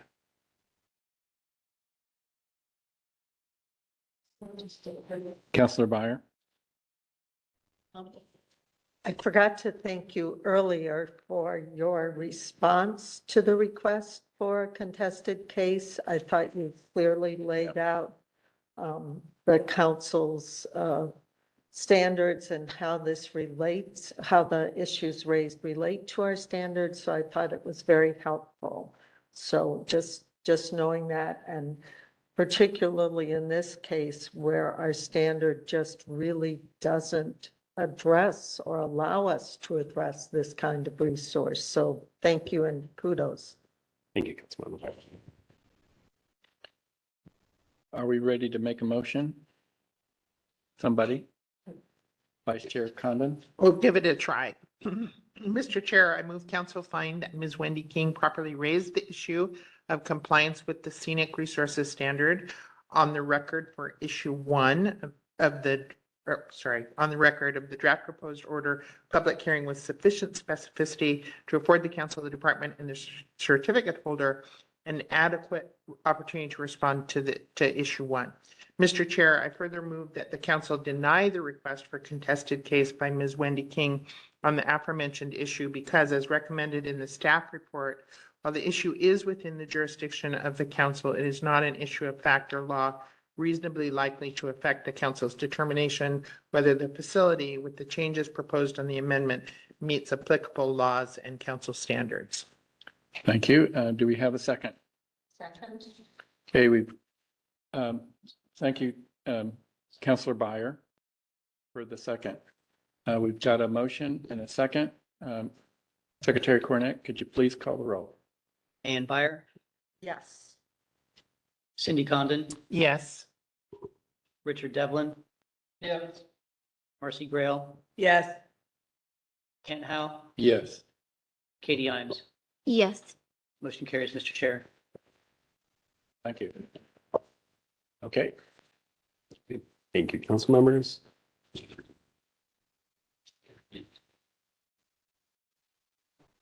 Okay, so the third issue raised in the petition is not related to visual resources. So this is a slightly different issue, or visual impacts, my apologies. So for this issue, the petitioner asserts that the proposed wildfire mitigation plan does not meet the requirements of the council standard because the plan relies on outdated, inaccurate mapping and does not provide adequate procedures to minimize damages to resources, including croplands located downwind of the site. The petitioner request, or the remedy requested, was that the council impose a condition that protects and compensates crop owners in the event that a wildfire occurs at the facility. I think that is similar to the issue that we discussed a little earlier in this um, presentation, but slightly different.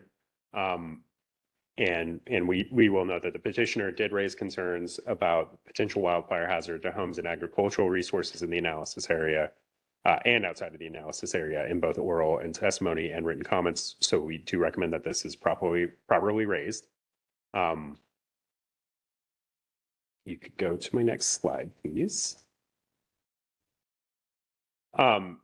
So with specific regards to the, I guess, contesting the use of the data that was used to prepare the wildfire hazard analysis, the proposed order recommends that the council find that the Oregon Community Wildfire Protection Planning tool, which was used as the basis for the risk analysis or the hazard analysis that appears both in the request for amendment, the proposed order, and the wildfire mitigation plan.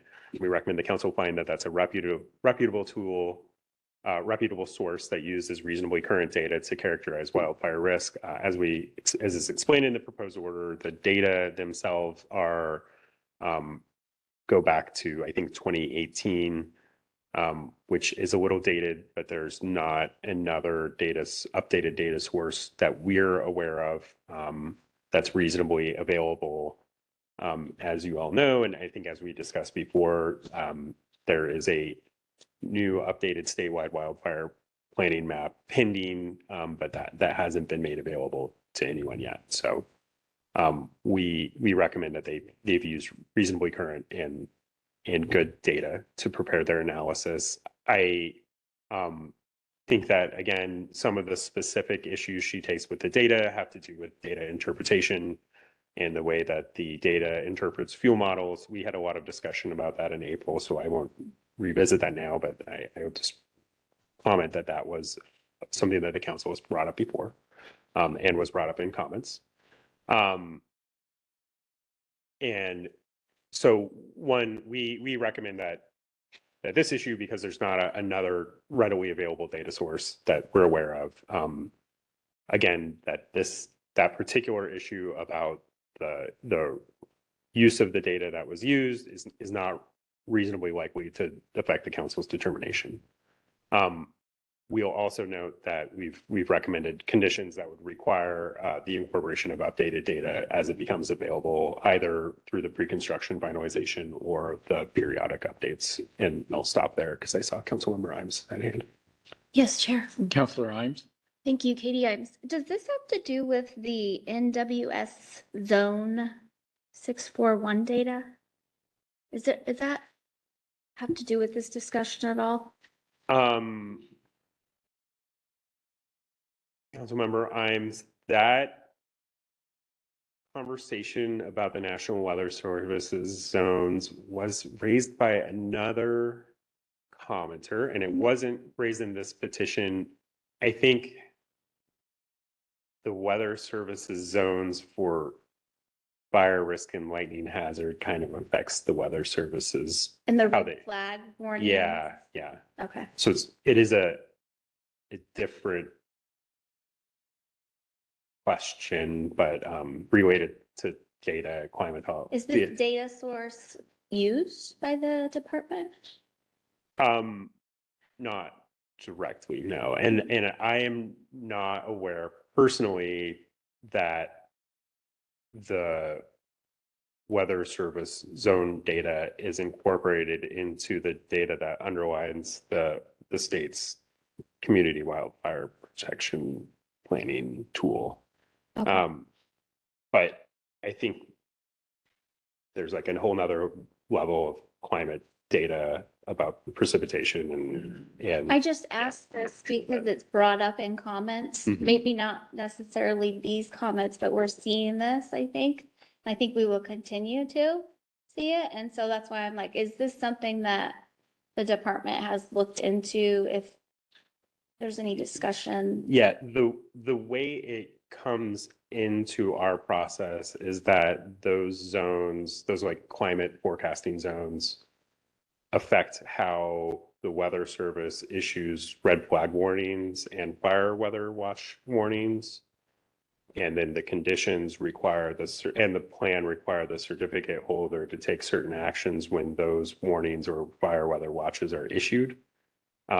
So we do say, you have to have a monitor when those things occur, and then there needs to be decisions made about when work has to stop if it's in a higher risk area, if those issues are warned. So it is like, it's not incorporated in the data side, but it is incorporated So into it's the not implementation used side. for analysis for, like, let's say, hotspots surrounding a facility. Like, they've used different data points to highlight the hot, the red zones, the medium zones, the low zones. That is my understanding, yes. Thank you for clarifying that. Yeah, sorry. It's, again, and I will say, I believe the council requested or recommended that we had the fire folks come in a future meeting. And so I think that's on our list of future information items to get for you all, because I'll just apologize, some of the details about the different fire models and how they interact with each other is outside of my scope of expertise.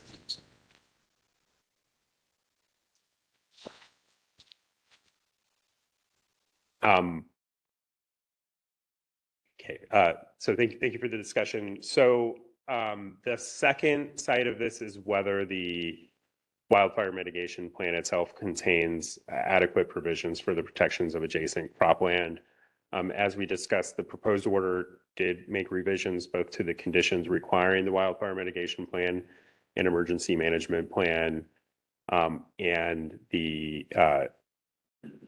then they made changes to those plans itself, particularly the wildfire mitigation plan. One of the things that we've requested is that this coordination with the local fire protection districts emphasize the strategies for responding to fires, and in particular where fire breaks and other fire suppression activities would be concentrated to protect resources and to do a better job of identifying which resources need to be protected, including the resources of adjacent property owners. So we do believe that the proposed conditions in the proposed order address the concerns about the adequacy of the plan. The recommended remedy of requesting that the certificate holder somehow be required to compensate adjacent landowners for losses is something that we believe is likely outside of the council's jurisdiction, and that would really be more of an insurance and liability issue.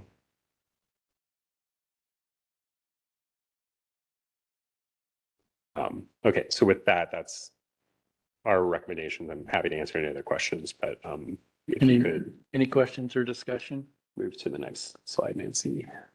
Counselor wants to make a motion? Counselor Byer. So thank you for your clarifications on these issues and the reminder that the wildfire mitigation plans do get updated annually. I think that allows for the inclusion of new data. So I would make a motion to deny the request for the contested case on issue 3 having to do with wildfire mitigation. I move that the council deny the request for the contested case made by Ms. King because while the issues were properly raised on the record of the draft proposed order, and the issue is predominantly within the council's jurisdiction, with the exception of the financial liability piece, which we believe is outside our jurisdiction. The issue as raised is not an issue of fact or law reasonably likely to affect the council's determination whether the facility with the changes proposed by the amendment meets applicable laws and council standards. Do we have a second? I second that. This is Marcy Grail. Thank you, Councilor Grail. We've got a motion and a second. Secretary Cornett, could you please call the roll? Ken Howe, Yes. Ann Byer, Yes. Richard Devlin, Yes. Cindy Condon, Yes. Marcy Grail, Yes. Katie Imes. Yes. Motion carries, Mr. Chair. Thank you. Okay. Number Thank 4. you, council members. Okay, so issue 4 is the first of 2 issues related to the cumulative effects standard for wind energy facilities. The petitioner asserts that the certificate holder has not designed the facility to reduce the cumulative adverse environmental effects and minimize adverse visual features of the facility. And as a result, the facility does not comply with the requirements of the standard. The petitioner requests that to mitigate the impacts or to bring the facility into compliance, that the council impose a condition that removes at least the 3 most prominent turbines located on the top of Gleason Butte. And we'll note again that we agree that the petitioner raised these concerns on the record, both in oral testimony and written comments. If you could give me the next slide. So this is largely a repeat of kind of the analysis we gave you last time and what's in the proposed order, but from the department's position, it's not clear that the proposed mitigation of removing those 3 turbines would significantly reduce the visual impact of the facility on the general area, because the general area, I think, of North Morrow County, because visual simulations show that multiple turbines would still break the skyline along the ridgeline of Gleason Butte, and we recommend that greater exclusions would not likely be practicable, partly because, as I said, to get rid of all the turbines that would be visual, it would be two strings. With a total of about 19 locations, although, as I noted before, some of those might be alternate locations. So not a one-to-one there, but it would significantly alter the design of this facility beyond that to get rid of all of the visual impacts. The other side of this is that the record doesn't indicate, and we don't have evidence to really indicate, that the Gleason Butte turbines significantly contribute to cumulative visual impacts given the volume of wind energy facility development in Morrow and Umatilla County. It just hasn't been looked at in that way, and the visual simulations and an evaluation we have doesn't take into account other FSEC approved or locally approved facilities, which I think you can interpret that how you will, but in a lot of ways that means these are just some turbines among a large volume of other turbines. And so these aren't a new feature on the landscape. This is adding to something that's already been imposed on the landscape. So for those reasons, and based on those reasons and the way that the council has previously applied the cumulative effects standard, the department recommends that this issue would not be reasonably likely to affect your determination that the facility with the changes proposed by the amendment meets the requirements of the standard. I do have, again, as you saw, I pulled up some of the just visual resources from the application and what I presented to you last time, if you want to go through kind of the technical aspects of this in more detail, but I'll leave that to you to decide. I think we're good. Okay. So Nancy, if you could advance through these images.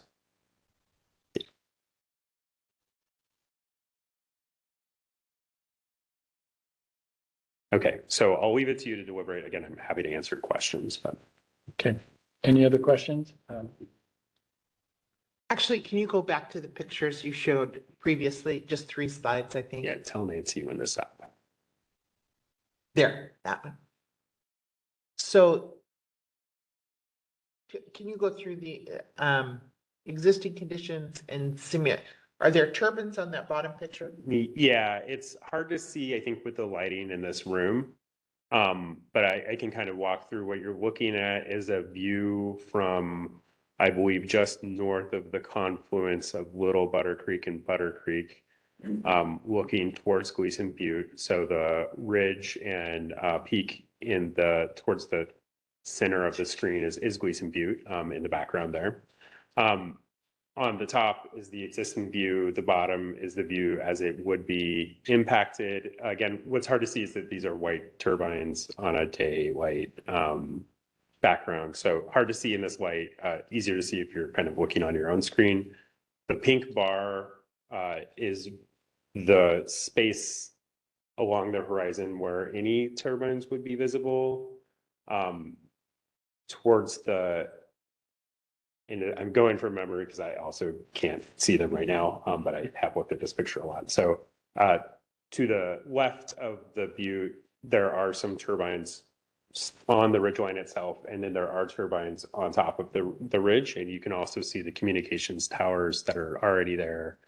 If you look closely, as you're moving to the right of the butte, there are some turbines on the ridge coming down and then backlit behind the thing. So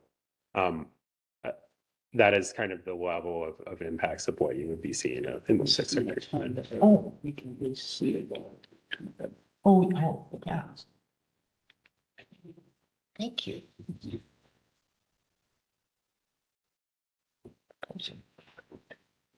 I have a, This is not a ton better because it's a little pixelated, but that's the bottom one. You You're can, gonna see it, you yeah. can at least see them. Yeah. Dotted. Yes, okay. Thanks. Yeah, okay. Pixelated, but at least on this, you can see. That's probably. Chair Howe, I have a Councilor Imes? comment. Thank you, Chair. So my comment and question is to the council, and I just struggle with this cumulative effect standard. I'm new to it, but I have some tension or confrontation with this one because there are so many existing facilities in our area. And I feel like this standard really doesn't give us any, there's no action or anything that I feel like it can be taken with this, even though there is a cumulative effect and there is a visual impact. I'm not arguing that from the commenter, but at the same time, I'm like, how is the council?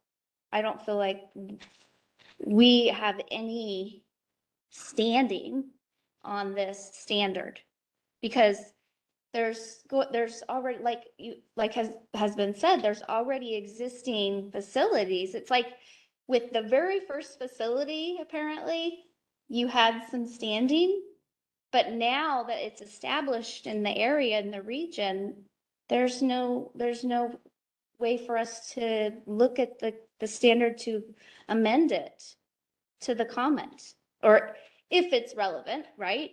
I mean, we have to determine that if it's, something that can be contested, but I mean, obviously there's 4 issues here on the visual impact. They're really, really trying to get that point across like any way they can with our standards. So I don't know if any other council members have any thoughts on that, but it's something that I struggle with because it seems like we're stuck. Anyone have a comment? Councilor Grail? For the record, this is Marcy Grail. I mean, it's hard to identify one single person. Everyone could make the the argument of what the impact is Yeah. to them. As a non-native Oregonian, when I first drove here from West Virginia, I remember driving through the gorge and being like, wow, it's really neat. And then I didn't drive back through for a while. And then the next time I came through, I felt like I was in a science fiction movie because of the red lights. I drive through it, you know, at least monthly now, if not more. And I guess it's just the way it is. Doesn't make, I can't fix it. I can't undo it. So I guess to your point, I don't know, and we have council sitting there. I guess if there's something that we could do or not, I'd kick the can across the room to Patrick. But I understand what you're saying. I'm sympathetic. I don't particularly like change any more than some people do. I look at my own property and I see trees growing that are not mine. And I think, wow, can I go follow those because they're viewing my view from my loft of Mount St. Helens is going away. So You I'm. just cut them down. So, yeah. Anyway, I guess I would, with all seriousness, ask, you know, if Patrick is able to comment on Counselor Imes' comments, because I don't know that we have anything we can do either. Mr. Chairman, Councilor Devlin. before Patrick comments, like to echo some of the comments of Counselor Imes and also the other comments. But the thing I wonder about is, do we have any real guidance on what is a cumulative impact? I mean, do we have any real standard that we can point to that you met it or haven't met it? Or, I'm going to pass the buck on this one to Secretary Cornett because of his past experience in the land use arena with analyzing cumulative effects. We got a good team here. We're just. Yeah, I totally understand the, you know, the difficulty with the standard. And I think kind of the issue with it is it's not sort of defined. What's the threshold? What's the not to exceed, or what's the baseline? What's the not to exceed threshold? So I always point, when people talk about a cumulative effects standard, I always point to what to me is the gold standard, which is the sage grouse. So the state several years ago created a cumulative effects standard for sage grouse. So this was to prevent the federal listing as a threatened endangered species. And, you know, between ODFW, DLCD, and FSEC, we'll have three different, you know, standards which all point to the same thing. But what that did, what that analysis did, is it said, here's the baseline. The work was done, the establishment of the baseline to say, this is what we have now. And then they put in a cap. And I think it's, I don't know, 1% every decade and 3% cumulative, not to exceed. I may be wrong on those, but that's sort of the idea. There is a metric. Lacking a metric when you have a cumulative effects, it becomes very difficult because people can and very frequently do interpret what the cumulative effect, you know, baseline and thresholds are. So it's a difficult standard to implement. It just is, because it just puts it out there, but it doesn't say what's the baseline, what's the threshold, you know, that we're trying to evaluate. So, I mean, I think, you know, the standard is probably ripe to be relooked at in rulemaking. And so I don't have any specific guidance for you, generally, or in this case. I just simply point to, you know, again, the gold standard where, you know, you do the work to say, this is what we have now, this is what we can't get beyond. And then that's a threshold metric that you know is out there and you can evaluate against. We don't have that with this standard. Thank you. Yeah, that was good explanation. Thank you. Mr. Chairman, Okay, Councilor Devlin. then I'll go to the motion. It would seem that for some areas, it might be more possible to have a cumulative standard that would be understandable. I mean, we've had some discussions in the past about the impact on agricultural lands, particularly here, agricultural lands that are irrigated versus those that are not. I mean, that would be an area where I think it'd be easier to come up with an actual standard We heard testimony yesterday on a different case that while there was an impact, it was not a significant impact.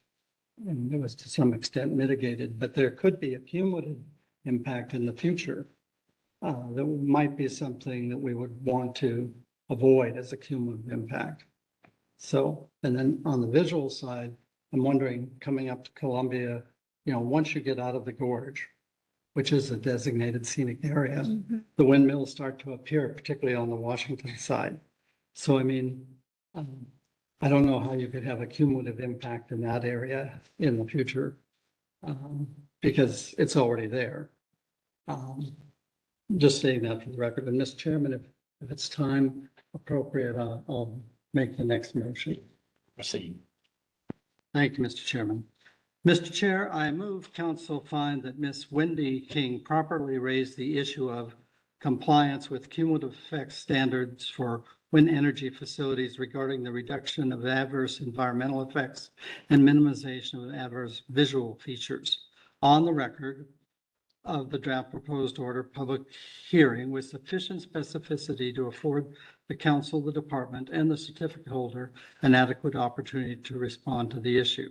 Mr. Chair, I further move that the council deny the request for a contested case by Ms. Wendy King on the aforementioned issue because, as recommended in the staff report, while the issue is within the jurisdiction of the council, it is not an issue of fact or law reasonably likely to affect the council's determination of whether the facility with the changes proposed by the amendment meets applicable laws and council standards.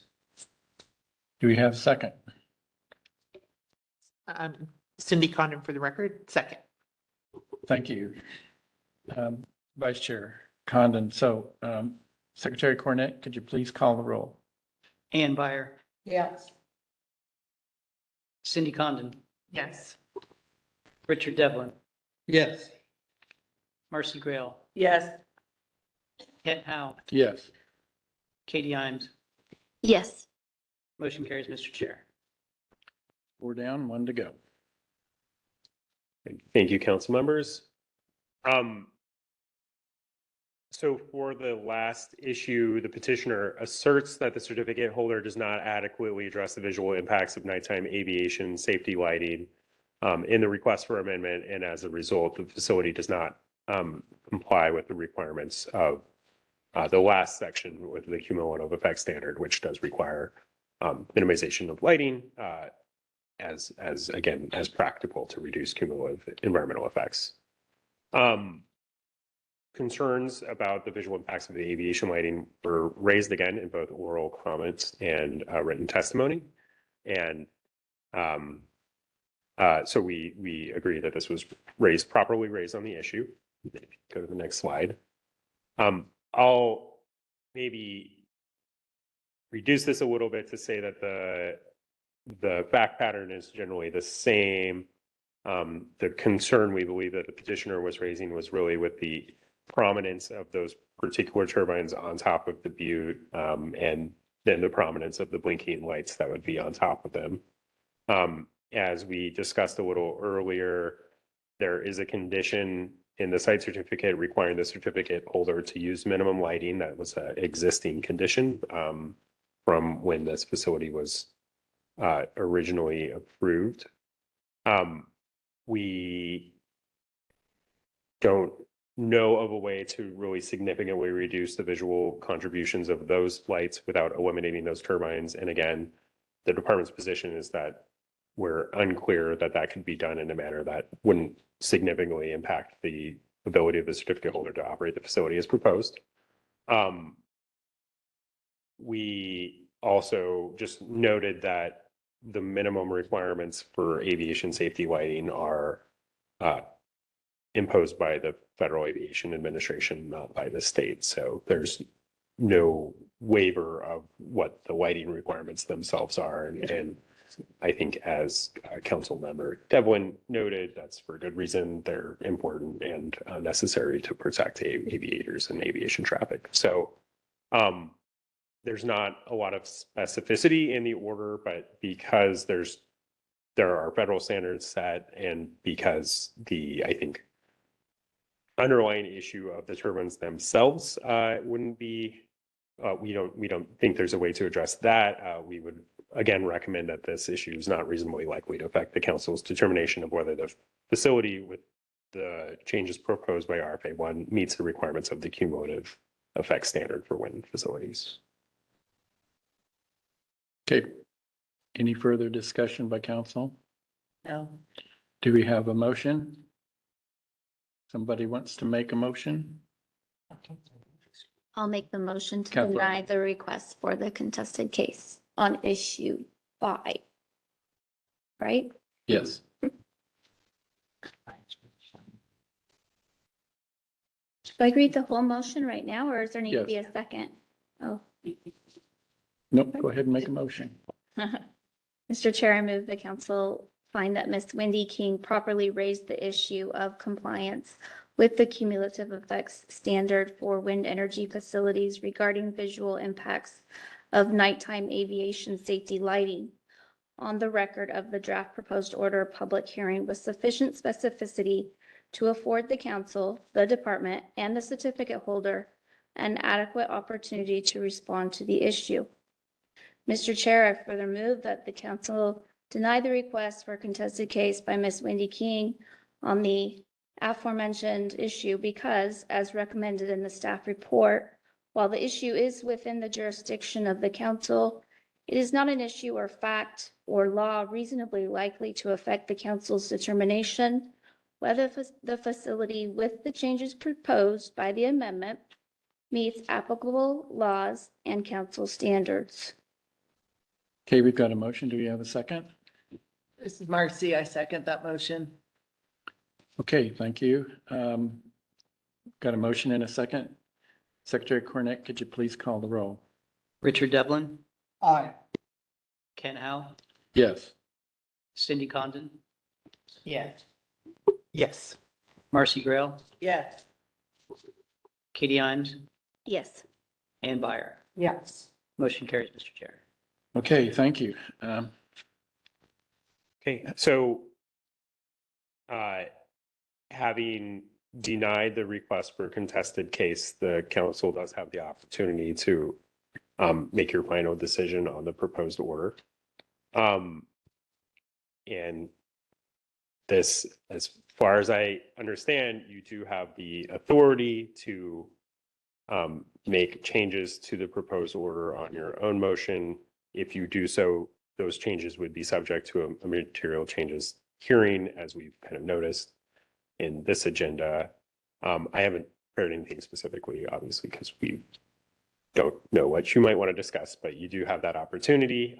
Before you do deliberate, I'll just remind you that your duty now is to review, evaluate, and issue the orders approving and denying applications and requests for amendment, and then issue site certificates and amended site certificates. And to do that, you must determine that the proposed facility complies with all applicable council standards, and then all other statutes and administrative rules identified by the project order as amended. And this is more specific to the ASC process, but the general standard remains the same. In the proposed order, the department has recommended that the facility, again, with the proposed new, existing, and amended conditions, does comply with all applicable standards and state laws and rules. And that we do recommend that you approve the proposed order. And I guess if you could go to the next slide. So we do recommend that you approve the proposed order as the final order. Your other options, as I mentioned, would be to make modifications to the final order and have a material changes hearing, or you can reject the proposed order and explain the basis for it. Okay, thank you. Do we have a motion? Councillor Devlin.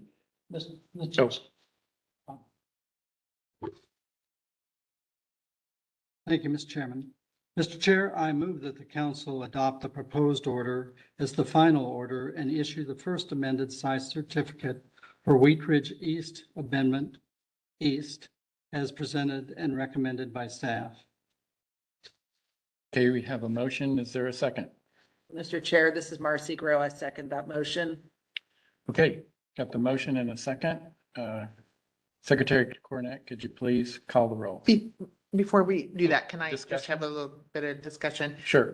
One of the things I struggled with, and I actually talked to Dr. Cornett about this, is I did struggle with the extension of the construction.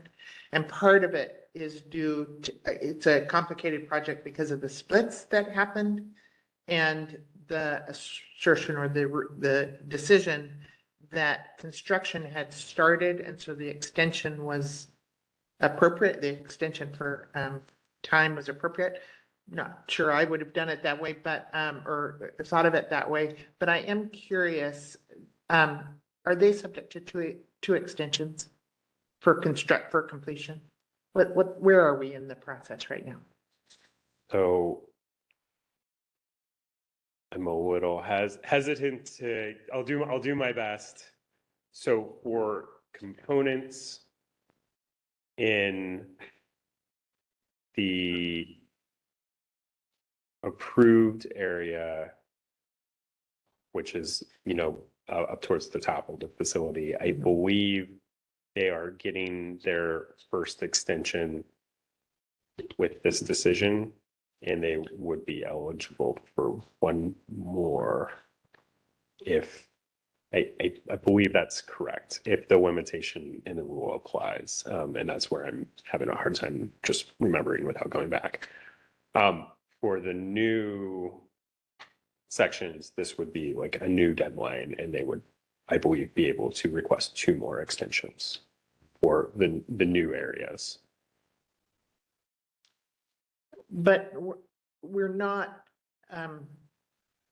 but construction is deemed to have started on this project. And so it's only completion that I understood we were. Right. So, and the way that we went back and looked at the rule, and when the rule changed in 2018, there's an applicability clause that kind of makes this a little more complicated, which is why we ended up with 2 sets of deadlines, in part. But so they do just have one more construction. They have just a construction completion deadline. And sorry if I misstated that just before. I'm like a little bit talking without thinking, but yeah. So they have a construction completion part for the previously approved components. They were determined to have already started construction of those previously approved components because they started construction of the Wheat Ridge facility before this was split up. Right. For everything that's newly added, they do have a new construction commencement deadline as well as a completion deadline that would be triggered 3 years after whenever they started construction. So they have, both. They have to start construction within 3 years of the new stuff. They have to complete construction 3 years after of the new stuff. They have to complete construction of what was previously approved within 3 years. Right. And just to be clear, they don't have to complete it because there is an opportunity for extension. Right, they could And come so, in. and request an yeah. extension. And the reason I raised the issue for discussion is I think we may see more in splits of projects. And I guess I would like more discussion of that and how they are treated, having started construction, on the larger facility, and then the split, recognizing that started construction business. So doesn't really affect how I'm going to vote here, but I did struggle with this a little bit. Thank you. Okay, please call the roll. Secretary Cornett. Katie Imes, Yes. Richard Devlin, Aye. Kent Howe, Yes. Cindy Condon, Yes. Ann Byer, Yes. Marcy Grail. Yes. Motion carries, Mr. Chair. Okay, we're running about an hour and a half late. And we need a break. I need a break. So let's take 10. So we'll come back at 10 after 11.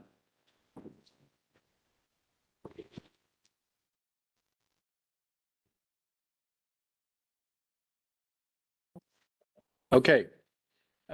It's 11:10. We're back from a quick break. The next item is public comment. This time is reserved for the public to address the council regarding any item within council jurisdiction that's not otherwise closed for comment, including the Wheat Ridge East request for Amendment 1, draft proposed order, and the Leaning Juniper 2A request for Amendment 3, draft proposed order. So, do we have anybody in the audience that wants to provide comment? And then do we have anybody on the phone or WebEx that wants to provide comment?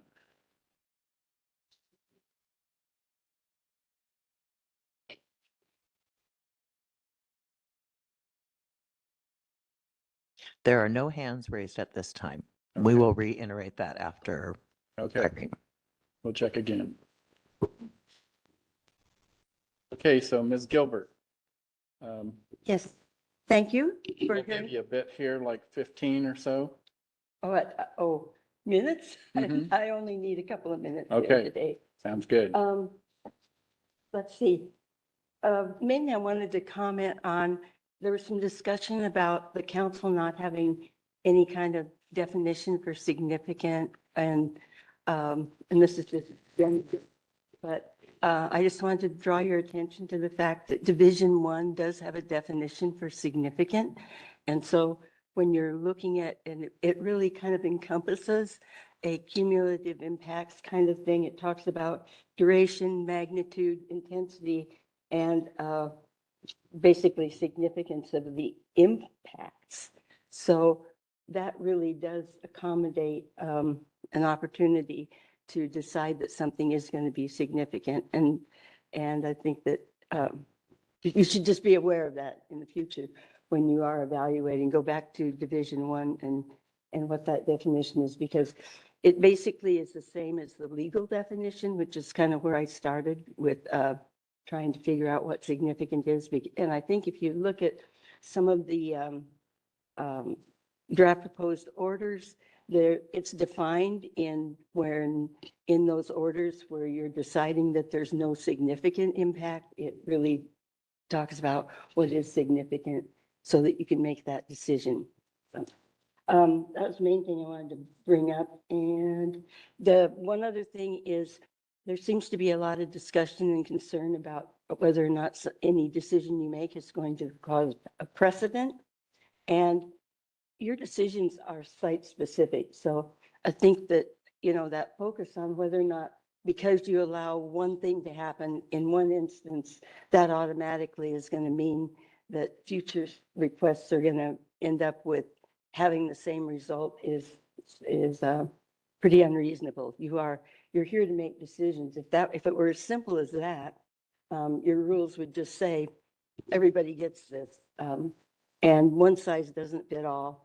And so you're basically supposed to be justifying the decision that you make. And that doesn't mean that the decision is always going to be the same. So I think it tends to move you in a direction of denial when it may not necessarily be the right decision in the instance that you're evaluating. So I'd encourage you to not get all hung up on precedent setting. Those were the only comments that I had today. Thank you. Thank you very much, Ms. Gilbert. No one else is in the room to give comment, and let's just check one more time, the phone and the WebEx. Wendy King does have her hand raised. Wendy, I'm going to unmute your mic and you will be ready to make a comment. Ms. King? Oops. Just You are wanted, unmuted, Wendy. okay, thank you. I just wanted to share that I appreciate the careful deliberations about all of my requests for a contested case. I'm disappointed that none of them made the threshold for a contested case. I am I was unaware that I had to present all my materials in this arena. I was reserving all my materials to present in my contested case. So I'm very disappointed that I didn't get to bring all this information forward to give a better and clearer understanding of my impacts. And I would love to entertain the idea of an appeal to this decision. I don't know if that's within your rules, but that's where I would leave this with you. And I have some really good requests that when the certificate holder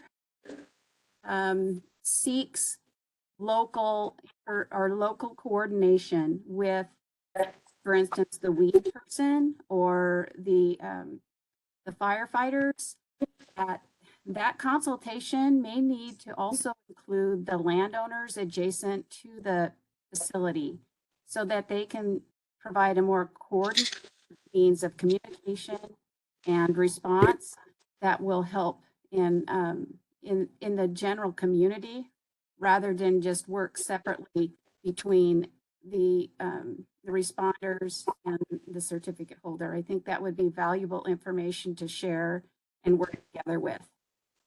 And that's all I have to say. Thank you. Thank you very much, Ms. King. Any other hands up or people on the phone? Nancy?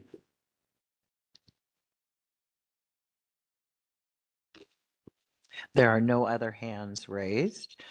I will just remind everybody online, if you wanted to make a comment, excuse me, in your participant window on the WebEx, you will see a little hand. You can hover your name over the participant list and it will raise your hand. So you can click the raise your hand icon. When you're finished commenting, you can go ahead and click the icon again and it will lower your hand. If you're commenting on the phone, then you're going to press *3 to make your comment, to raise your hand, excuse me, and *3 again to lower your hand after you are done commenting.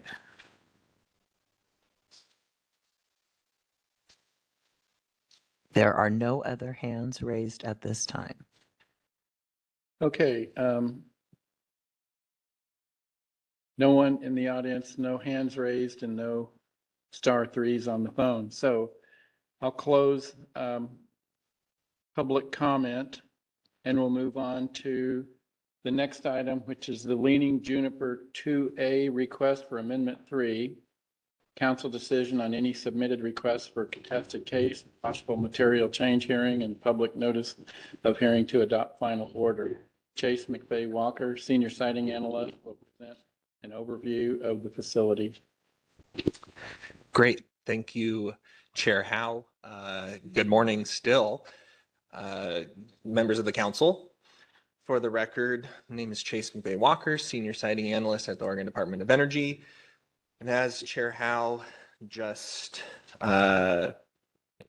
introduced, I will be providing you with an overview of any submitted requests for a contested case and of the request for Amendment 3 to the Leaning Juniper 2A wind power facility.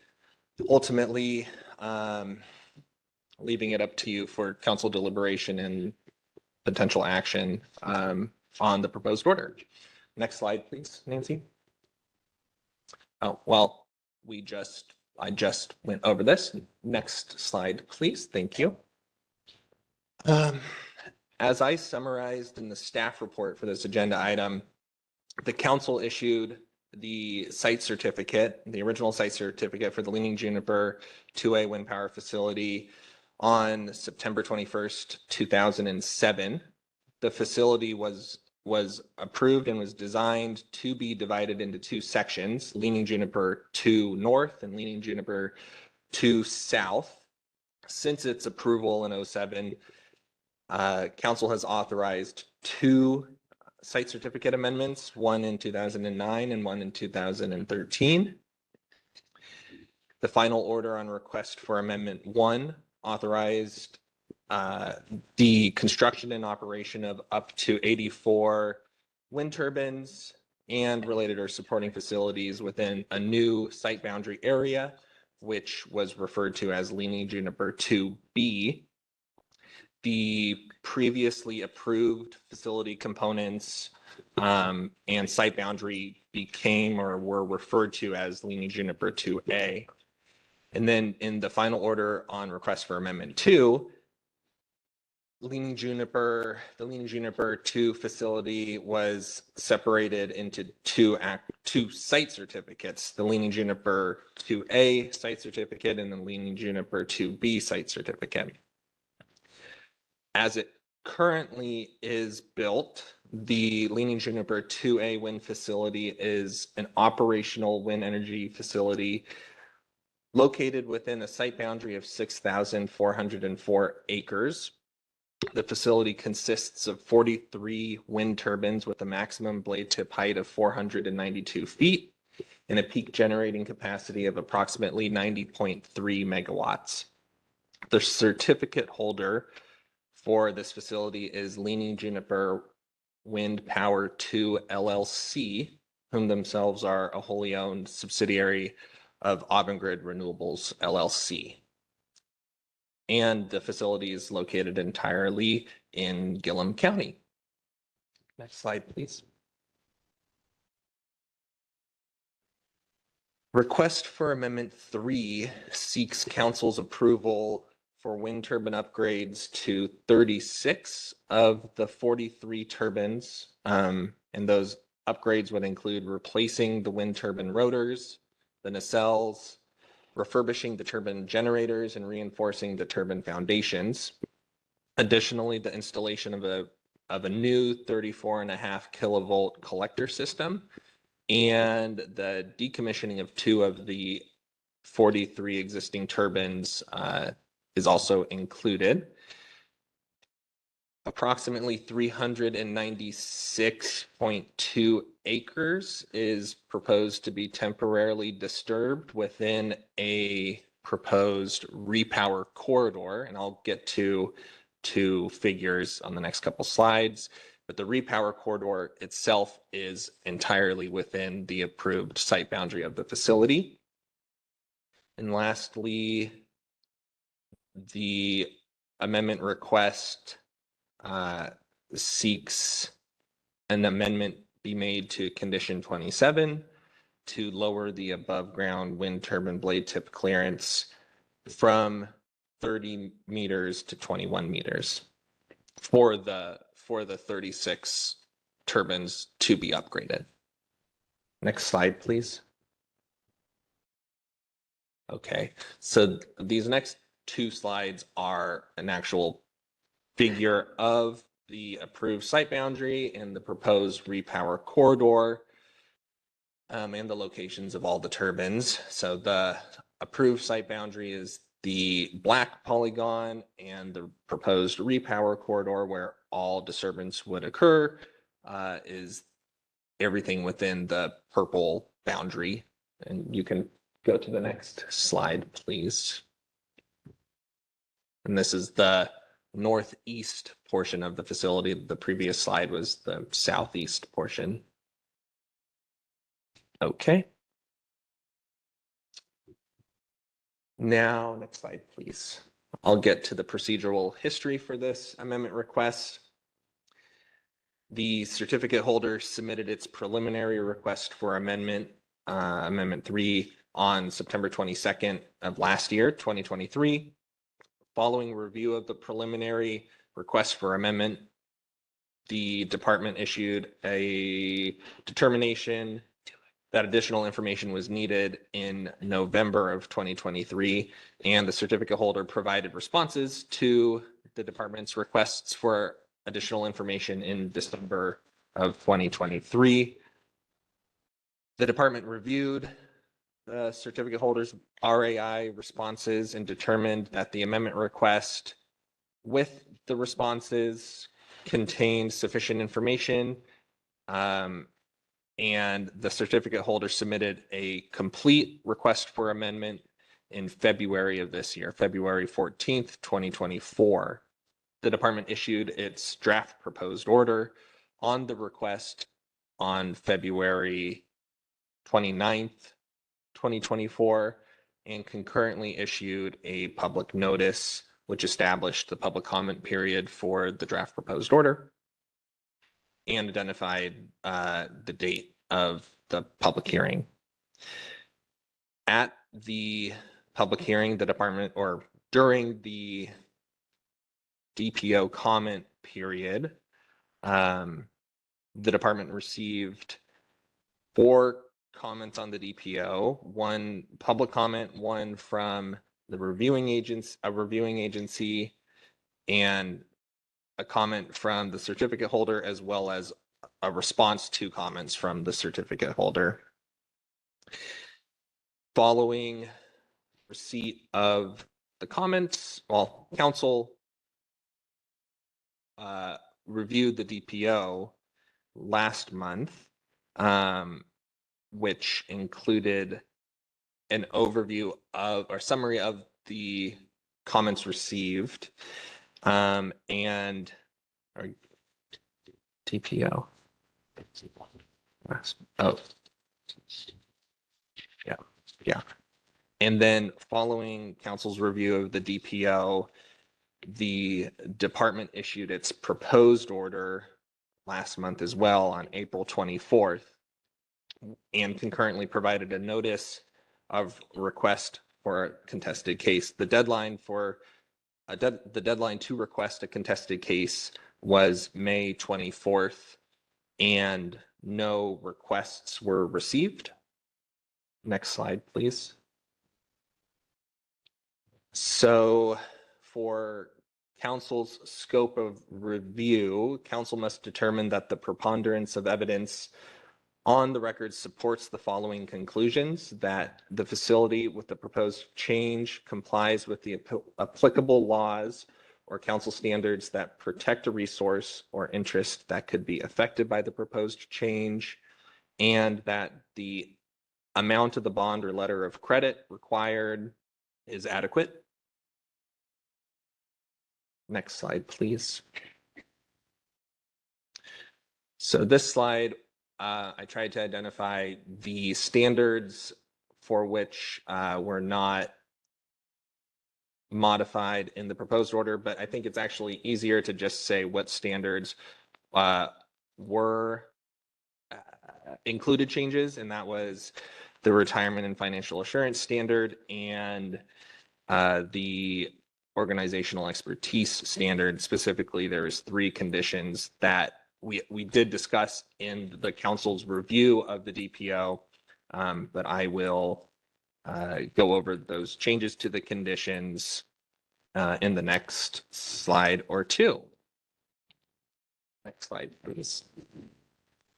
Okay, so as I mentioned, we did receive 4 comments on the record of the draft proposed order, and at the April 19th, 2024 council meeting, council reviewed the DPO and the issues raised in the comments, and the council provided comments to the department in response to those comments, as well as your own,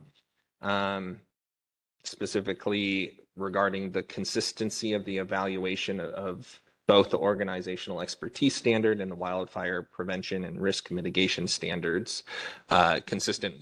Consistency in that we want to move forward and be consistent with recent council decisions. In response to council's comments on the DPO relating to the wildfire prevention and risk mitigation standards, the department incorporated additional requirements and provisions into the draft wildfire mitigation plan itself, which I believe was attachment H of the proposed order. But no changes were made to any conditions in that standard, but there were adjustments and requirements added to the plan itself. And those adjustments included requiring the certificate holder to, on an annual basis, at a minimum, work directly with local emergency responders to compile and maintain a current list of adjacent landowners and property owners with contact information. The final mitigation plan would identify the best notification procedures of adjacent landowners and property owners to provide to local and regional emergency services for emergency notifications in the event of a fire ignition or fire at the facility.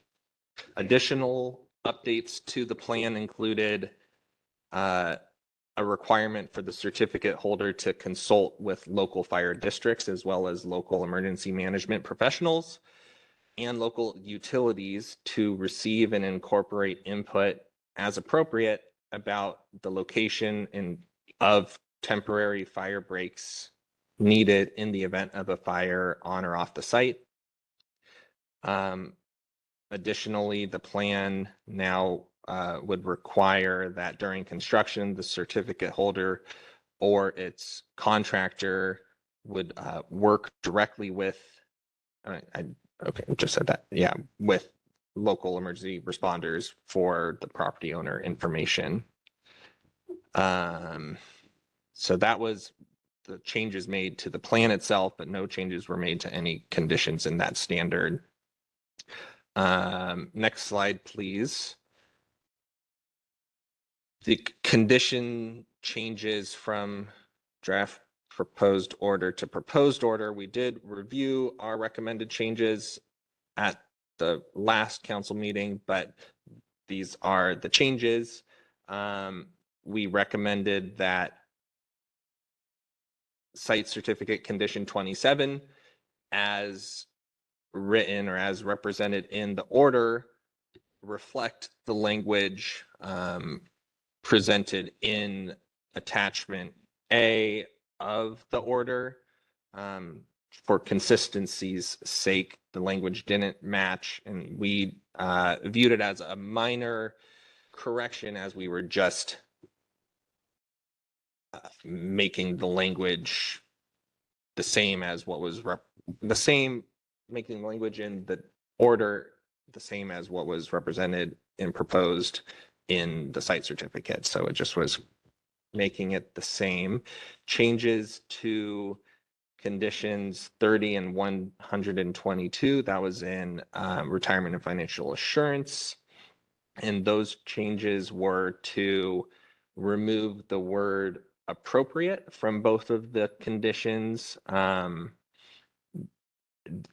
We discussed that the certificate holder requested this clarification in the findings be made, and the department recommended changes to maintain the reservation of the rights for either the department or council to adjust contingencies based on future uncertainties. However, the department recommended that the removal of the word appropriate was fine, and the word appropriate wasn't needed to maintain either the department or council's ability to adjust contingencies in the future. So that was our recommended action in response to a comment from the certificate holder. Next slide, please. Okay. The proposed order recommends that council find that the preponderance of evidence on the record supports the conclusions that the proposed request for Amendment 3 changes comply with all laws and council standards applicable to an original site certificate application. The amount or bond or letter of credit is adequate, and that the facility with the proposed changes complies with the applicable laws or council standards that protect a resource or interest that could be affected by the proposed change, subject to the recommended conditions. Next slide, please. So these next two slides, this one included, are about council's consideration of contested case requests, but as we did not receive any, I think we can move forward. So let's go 2 more slides, please. Okay, yeah, there we go. As I just stated in the proposed order, the department recommends that council adopt the proposed order on request for Amendment 3 as the final order and issue an amended site certificate subject to findings, conclusions, and conditions of approval in the proposed order. And with that, unless there's questions from council for me, I'll turn it over to you for your deliberation and decision on the proposed order. Any questions from council? Vice Chair Condon? Thank you, Cindy Condon, for the record.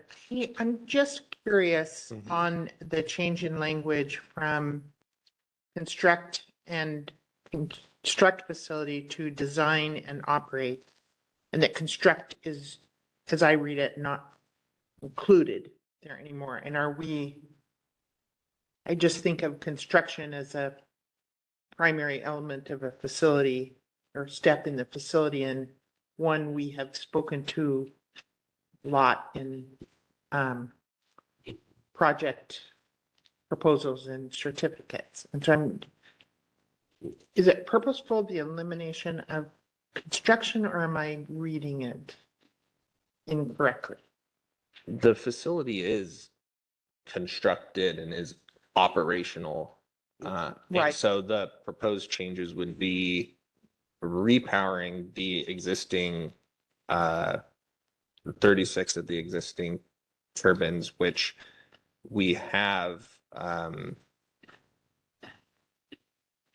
historically looked as like operational and maintenance. It's not new construction.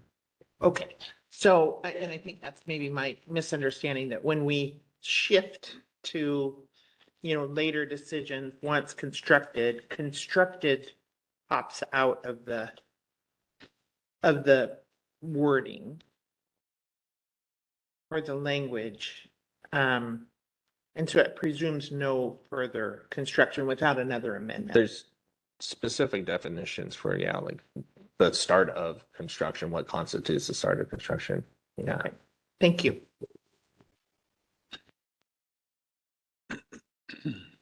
Any other questions from council? Is there counselor ready to make a motion?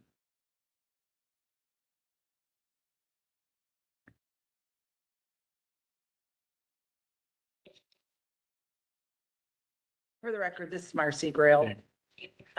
Mr. Chair, I move that the council adopt the proposed order as the final order and issue the third amended site certificate for Leaning Juniper 2A as presented and recommended by staff. Do we have a second to that motion? Second. Hey, thank you, Counselor Byer. We've got a motion and a second. Secretary Cornett, could you please call the roll? Marcy Grail, Yes. Cindy Condon, Yes. Kent Howe, Yes. Katie Imes, Yes. Ann Byer, Yes. Richard Devlin. Yes. Motion carries, Mr. Chair. Thank you. Okay, we'll go to the next item. Yes, thank you, Chase. Good job. Contested case rulemaking, it's an action item. Thomas Jackman, the rules coordinator, will present an updated amended rule regarding the contested case rulemaking. Floor is yours. All right, I'm going to be, want to just help me with that?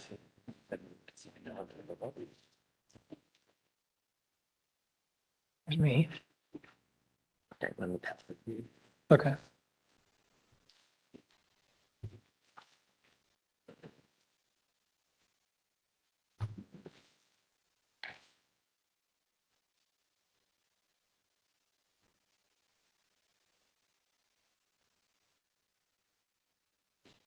Yeah, let me just rejoin. I may have gone to sleep.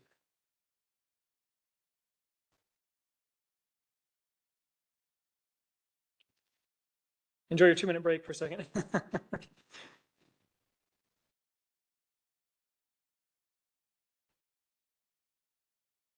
I have a substantial presentation for you, so really just let your minds relax.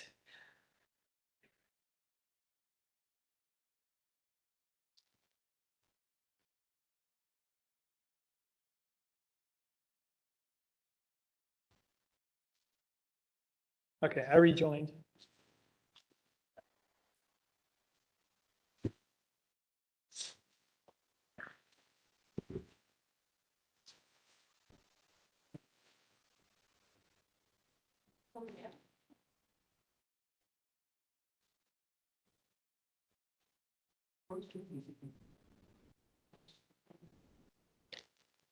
Sweet. Okay. Yep. All right. Slightly. Oh, okay. Yep. Is it actually showing my window though? It's not. Is it only? Oh, it only, well, whatever. I'll just do it in this mode. That's fine. I'll just shrink the left bar here, so make it larger. There we go. Close enough. Okay, are we all ready? Oh, no.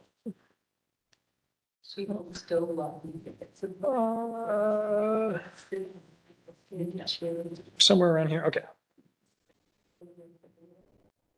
Okay. Should I wait for?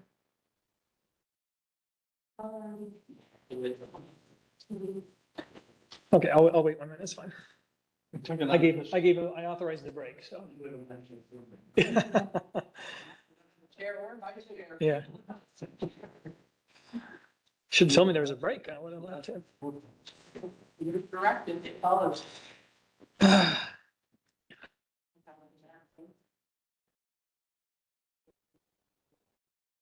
No one has ever accused me of speaking too slow.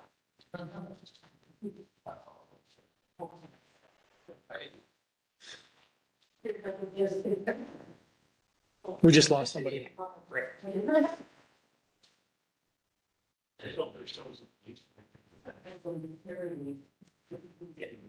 Okay.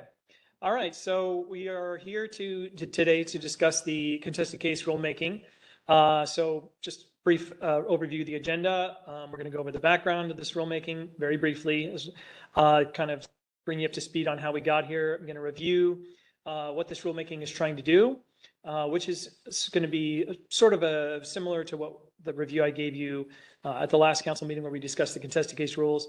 Then we're going to get to the heart of the matter, which today's business, which is the review of the public comments received during the public comment period. And then we're going to discuss next steps. Although I'm actually going to, as you'll see, we'll be suggesting some next steps pretty early here. So let's move along.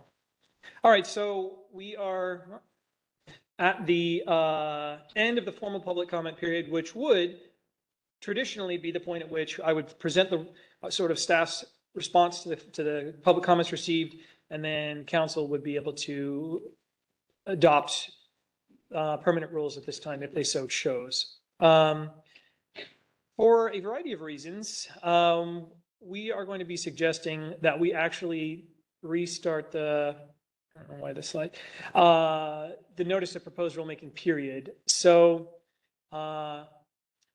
we received a few comments that people were concerned that the notice didn't adequately describe the nature of the rulemaking, specifically that the loss of the interlocutory appeal, which staff is recommending for instances where somebody loses the right to participate on a particular issue, but is still able to participate in a contested case on other issues.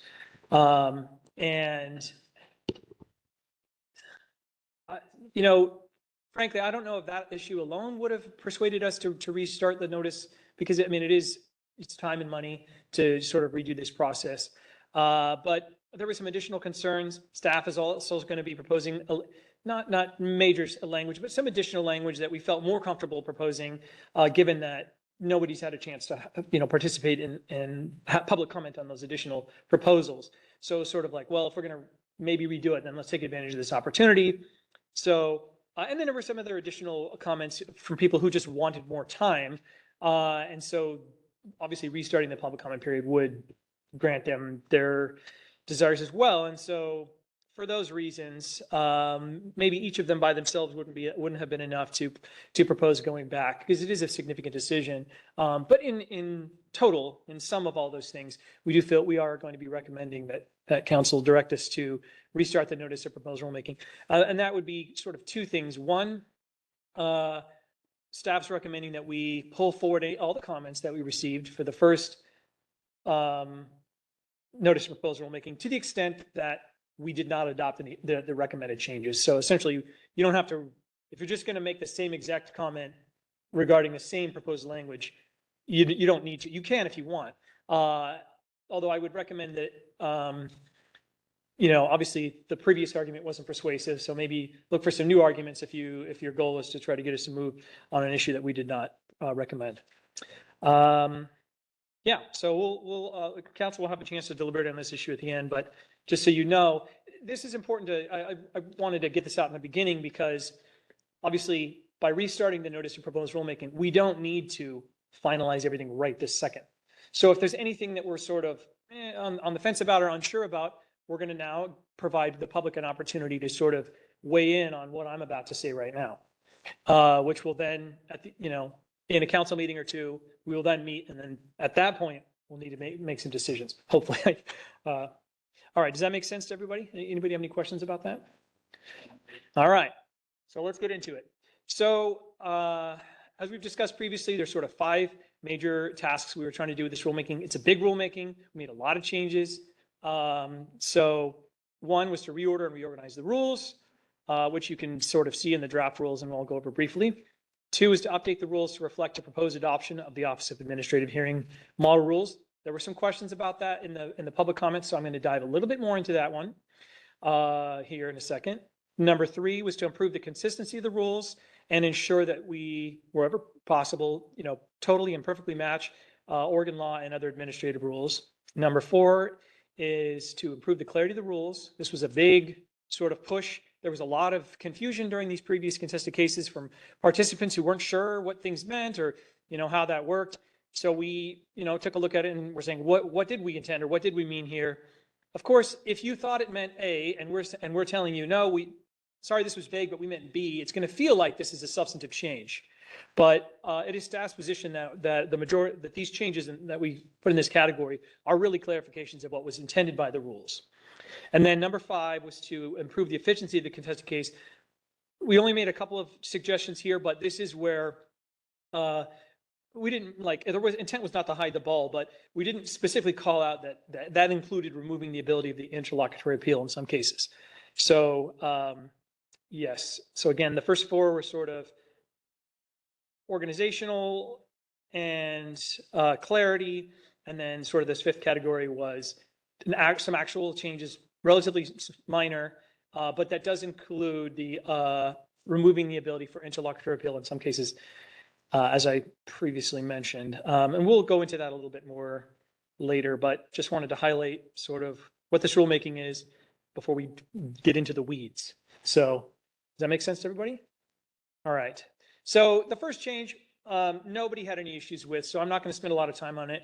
But essentially, we moved all the rules. They were sort of mixed in at the beginning of Division 15. It was in the order of them was sort of didn't track the actual order of the contested case process. So we fixed both of those things, and some suggestions were made to tweak a few things.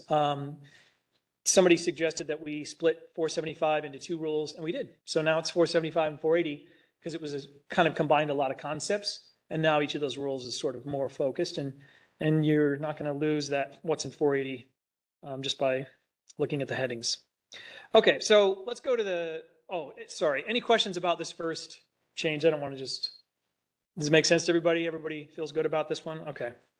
Okay, so number 2, there was a lot of confusion about this, and frankly, it is sort of confusing, partly because we're not really changing a lot, but the existing model is confusing. So this is the existing model. We have the DOJ's general model rules that are the bulk of the rules that apply to council's contested case process.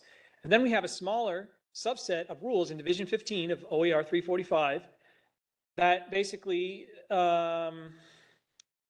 clarify our particular contested case process. And this is the model that the state sort of recommends. They provide the model rules to all the agencies to adopt so that we don't have to reinvent the wheel, so to speak, with respect to a ton of issues that are standard across agencies. But council's contested case process is unique. And so we can't just adopt the model rules as some commenters suggested we do, because there's a whole bunch of stuff that is different, or the model rules simply just don't even consider. And so we have these supplemental rules, and that's how it's been for years now.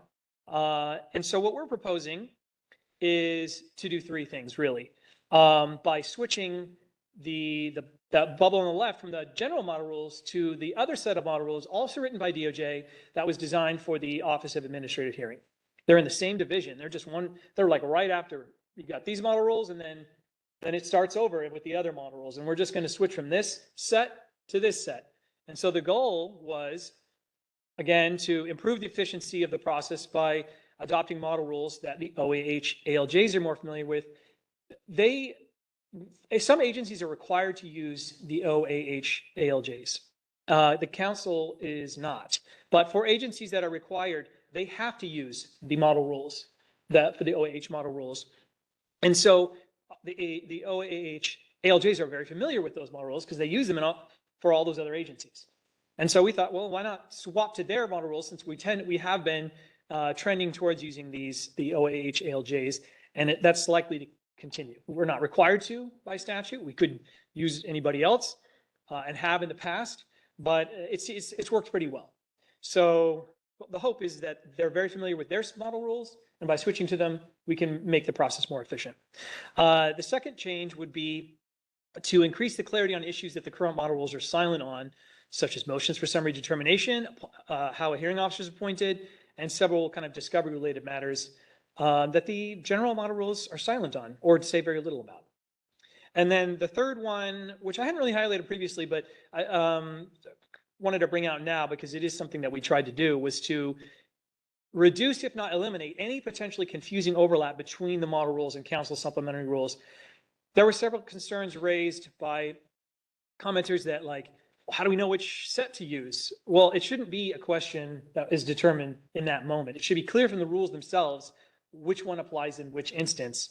So I have what I've attempted to do is create a little visual here, but we have sort of two main issues. One, the bubble on the left is too small, and two, there's a little bit of overlap, not a big one, but there's some confusion in there. Which, how does it apply?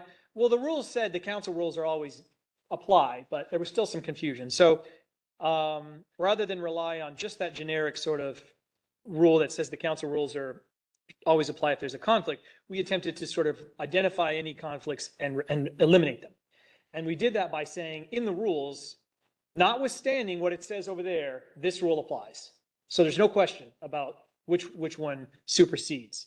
So now you can see that the bubble on the left is much larger. It has more detail, has more information. The bubble on the right is smaller because we were able to take out things that we had to add before because the other one didn't cover it.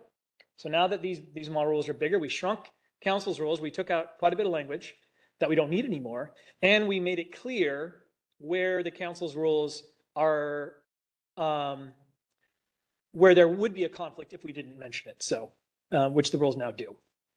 So any questions about this? What our goals were, what our thought process were. Okay.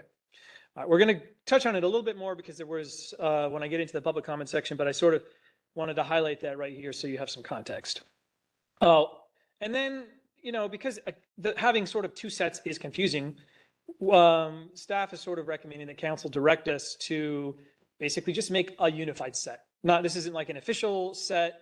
It would just be, like, hey, you want to participate in the contested case process or learn about it, go here, and it will just have, the model rules chunk on notice, and then we supplemented it, but it'll just have it all together in one little section. So you won't have to be like, okay, notice, so it'll be, and it'll be something that the hearing officer and the council and the staff can refer to better understand the process as well. So hopefully it will be less confusing for everyone. Does that make sense? Okay. All right. That brings us to the third change. And this was, this wasn't controversial. People really supported these changes as well. We changed, the use of certain words to other words like decision maker to counsel, the department, and the applicant in certain rules. We changed the reference to hearing officer, contested case hearing, and contested case proceeding to be more consistently used so that people, the whole contested case wasn't conflated with the actual hearing, which is just an event. So that when you see those the word hearing, you'll know what it's referring to. The officer, the one event, or so. And then we identified another sort of confusion, which was the mention of a proposed order, and then there's a proposed contested case order. There's two proposed orders that are sort of involved in this process. So we made sure that anytime we meant proposed contested case order, it doesn't just say proposed order. Okay. So does that make sense? Okay. So we added a new rule in 440, just very brief, and all it does is copy ORS 183-450 sub 2, which just clarifies the burden of presenting evidence in a contested case to support a fact or position rests on the proponent of the fact or position. So that was always true, but now you won't have to go to statute to figure that out. And then, there were some references in a couple different places to the public hearing, like you had to make the comments at the public hearing. You don't have to you just had to make the comments during the record of the draft proposed order. So you could submit comments. You don't have to make them at the public hearing, but that was the literal reading of the words in the rules. So we clarified that as well. And I think that's basically it. Not a whole bunch of stuff, but hopefully we tighten the rules up a little bit and words mean what they mean, and there should be less confusion about the word choice. Okay. All right. So here we get to sort of the meat of what this rulemaking was about, which was question. Just a quick question. Sure. Back to the comments. Yep. Just to be sure, somebody cannot call into the FSEC, leave a voicemail. I'm leaving this on the record. I haven't looked into that issue, but my understanding, and Patrick or Todd can correct me if I'm wrong, but we have a public hearing and we have a written comment submission process where you can submit comments through the portal or to an email, and there is no other comment submission that we would accept. And that makes sense to me, but just however this gets clarified, if we're taking out at the public hearing, it seems to me it needs to be clear that other comments need to be in writing. So it's not confused that, well, I can call in, I can make a verbal comment. So you're just saying, so correct me if I'm wrong, you want us to define what record of the draft proposed order is so that people would know if that would do it. If their comment was a part of it or not. Yeah, I can see where somebody new to the whole process might call and say, hey, I'm leaving a message, a comment on the record or for the record, and then somebody has to deal with that. Or just so it's clear, that's all. Okay. Yeah, thank you. All right. Take a look at that. That's not something we have to resolve right this second because we're going to restart stuff. Okay, well, Real quick. sure. So for the record, Todd Cornett, that's an interesting question. To my knowledge, we've never had that come up, but it doesn't mean it wouldn't in the future, and more clarity is better. I think so, and I think there are more and more new people, being subject to the process, and we've certainly heard some confusion, and so just to eliminate that. So thank you.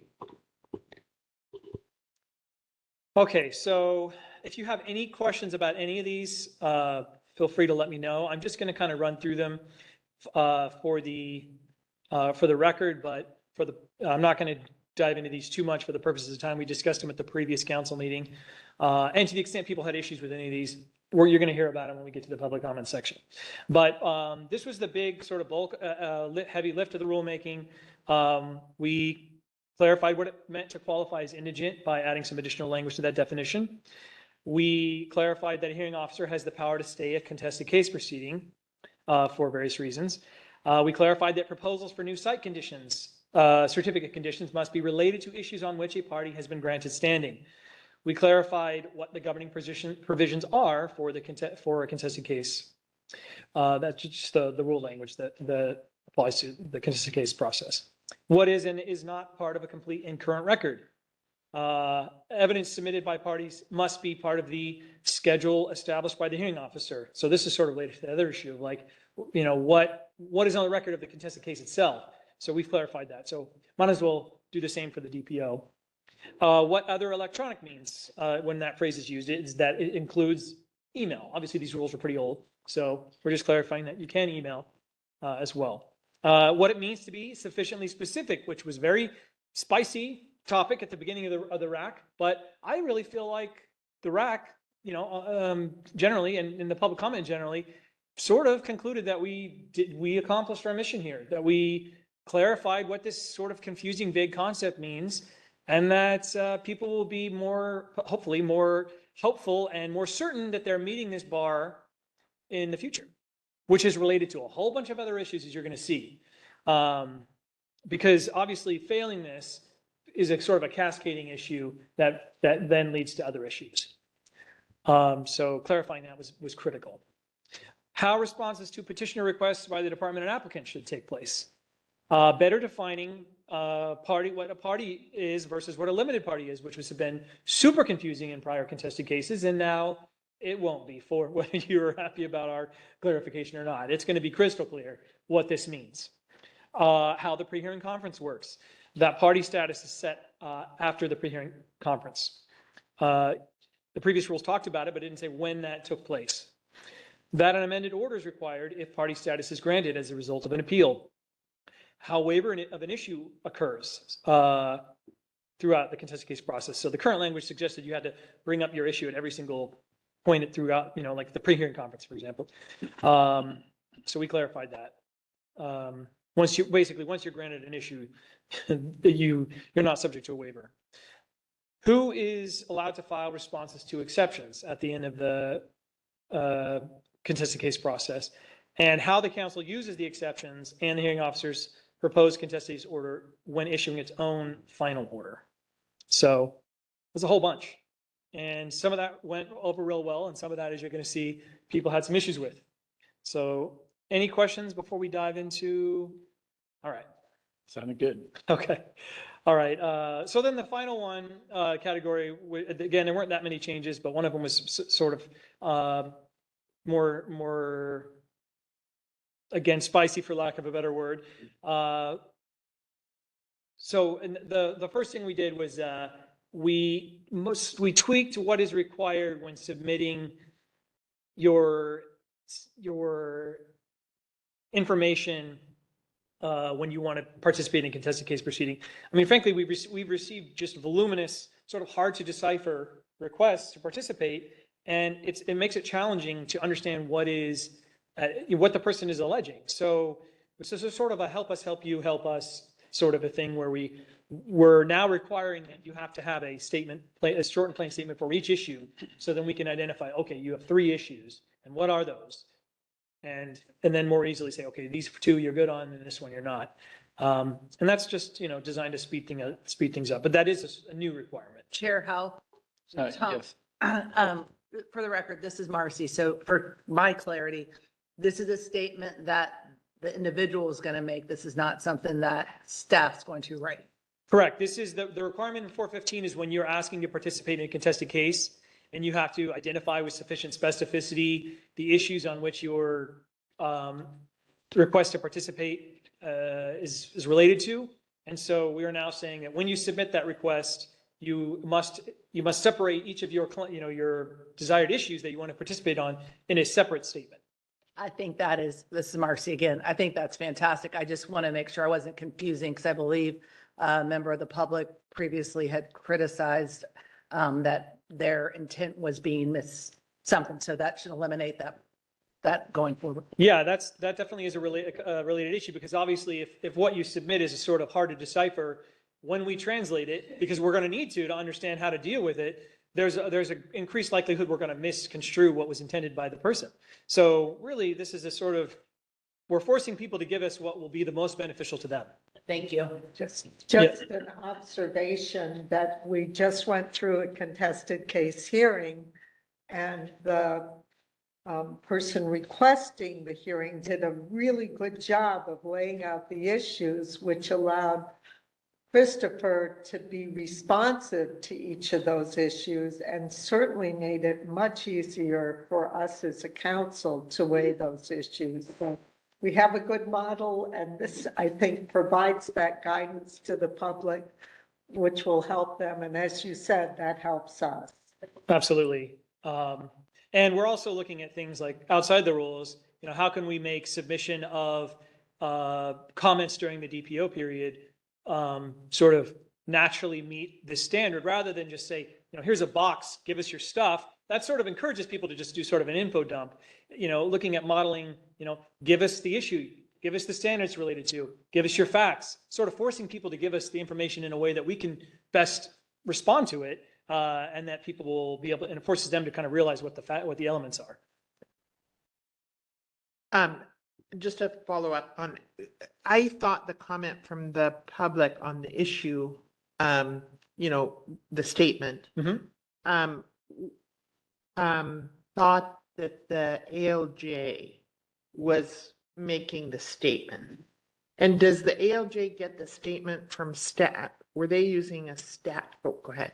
So I don't mean to cut you off, but I do think we're going to address this exact issue. But previously, people were submitting sort of whatever they wanted to submit, and then the ALJ, or the hearing officer, which was an ALJ, would then take that and identify, here are the issues that we're going to let you through. They have, in order to do that, they have to basically rephrase it. Right. So there were some complaints about that, but again, it's all kind of sort of related to one issue, which is how this information is submitted. So by clarifying the requirements, by maybe tweaking the submission process, we're hoping to make just a whole lot of related issues less contentious. And we actually have a rule specifically on the treatment of the language that's submitted in this case. Thank you. Okay. Any other questions? All right. So this brings us to the one that people complained about and sort of was one of the contributors to reissuing the NOPR, was not explicitly stating in the notice of proposed rulemaking that we're doing this, but as part of this sort of category 5 of efficiency, we identified that we added this language in 436, that the hearing officer's order on a request to participate as a party or a limited party is final and may not be appealed to Energy Facility Siting Council unless the ruling would terminate the petitioner's ability to participate in the contested case proceeding. So it's sort of my duty as the rulemaking coordinator, and just as the department as a whole, to sort of suggest rules that are, balanced, fair, efficient. And, after what we experienced in B2H, it was sort of, this was a sort of kind of a sore sticking point where not allowing every single person to immediately file an interlocutory appeal, can serve to bog down the process significantly. And we sort of have to take a balancing measure of course, immediate resolution of an issue is going to appeal greatly to the person who's been denied with respect to a particular issue, but the likelihood that the hearing officer's determination will be overruled has to sort of be taken into consideration. So if the hearing officer is only overturned in 1 out of 100 cases, is it really supporting the concept of efficiency to allow all 100 to be resolved before we move on? Especially considering some of the statutory language on this, which I'll get to when we discuss the public comments. But yeah, the citing process has to balance the need for robust public participation without basically creating a giant question mark on how long is this process going to take and how much can people bog it down if they don't want it to go forward. So this is Kent, and I'm just not quite following. Sure. The request to participate as party or limited party, how would that terminate the petitioner's ability to participate? So you can't participate unless you've been granted party status, which is done by the hearing officer. You say, I raised these 3 issues. The hearing officer says, during the comment period of the DPO, the hearing officer says, okay, great. You raised the first 2 with sufficient specificity, and the 3rd one you didn't. Compare that to somebody who said, I raised 2 issues, and the hearing officer says, neither of them is good enough. And then In the second case, if you've been completely knocked out of the process, we do allow interlocutory appeal, sort of to preserve your ability to continue along in a contested case. But for the first person, you have to wait until sort of the resolution of the contested case process to appeal that. Okay. Got it. Think I get it. Just following up on that. So I raise one issue and I'm denied. That is appealable. Yes.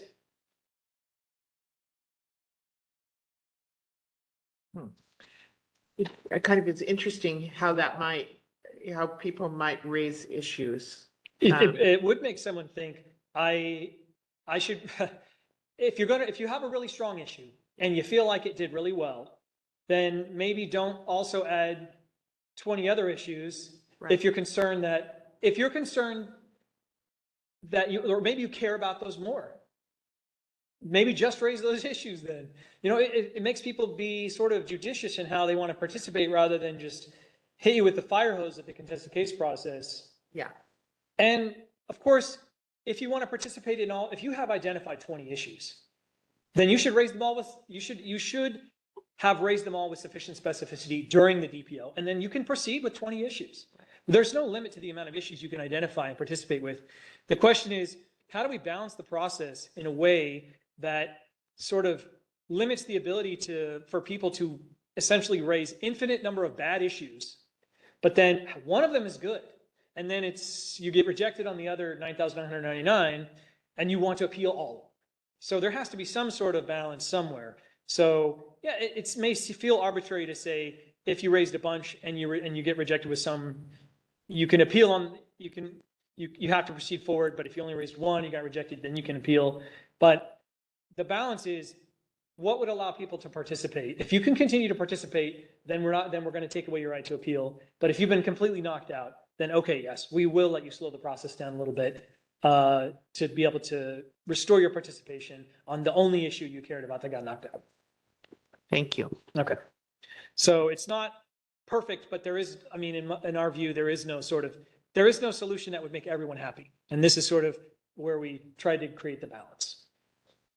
Any questions about this one? Okay.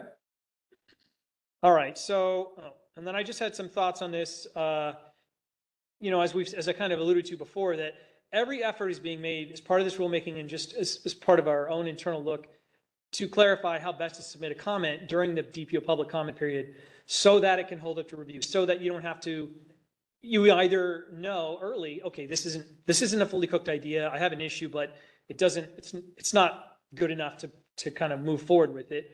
Or it is a good enough issue and we're going to help you give us what you need to in order to continue through, either to resolve it, ideally, during the DPO, or to be able to move forward later on if you want. Because the contested case is sort of a failure of the DPO to resolve the issue, right? Because ideally, if you had an issue, you give us all the facts, and they're like, oh yeah, that's a great idea, or that is an important issue.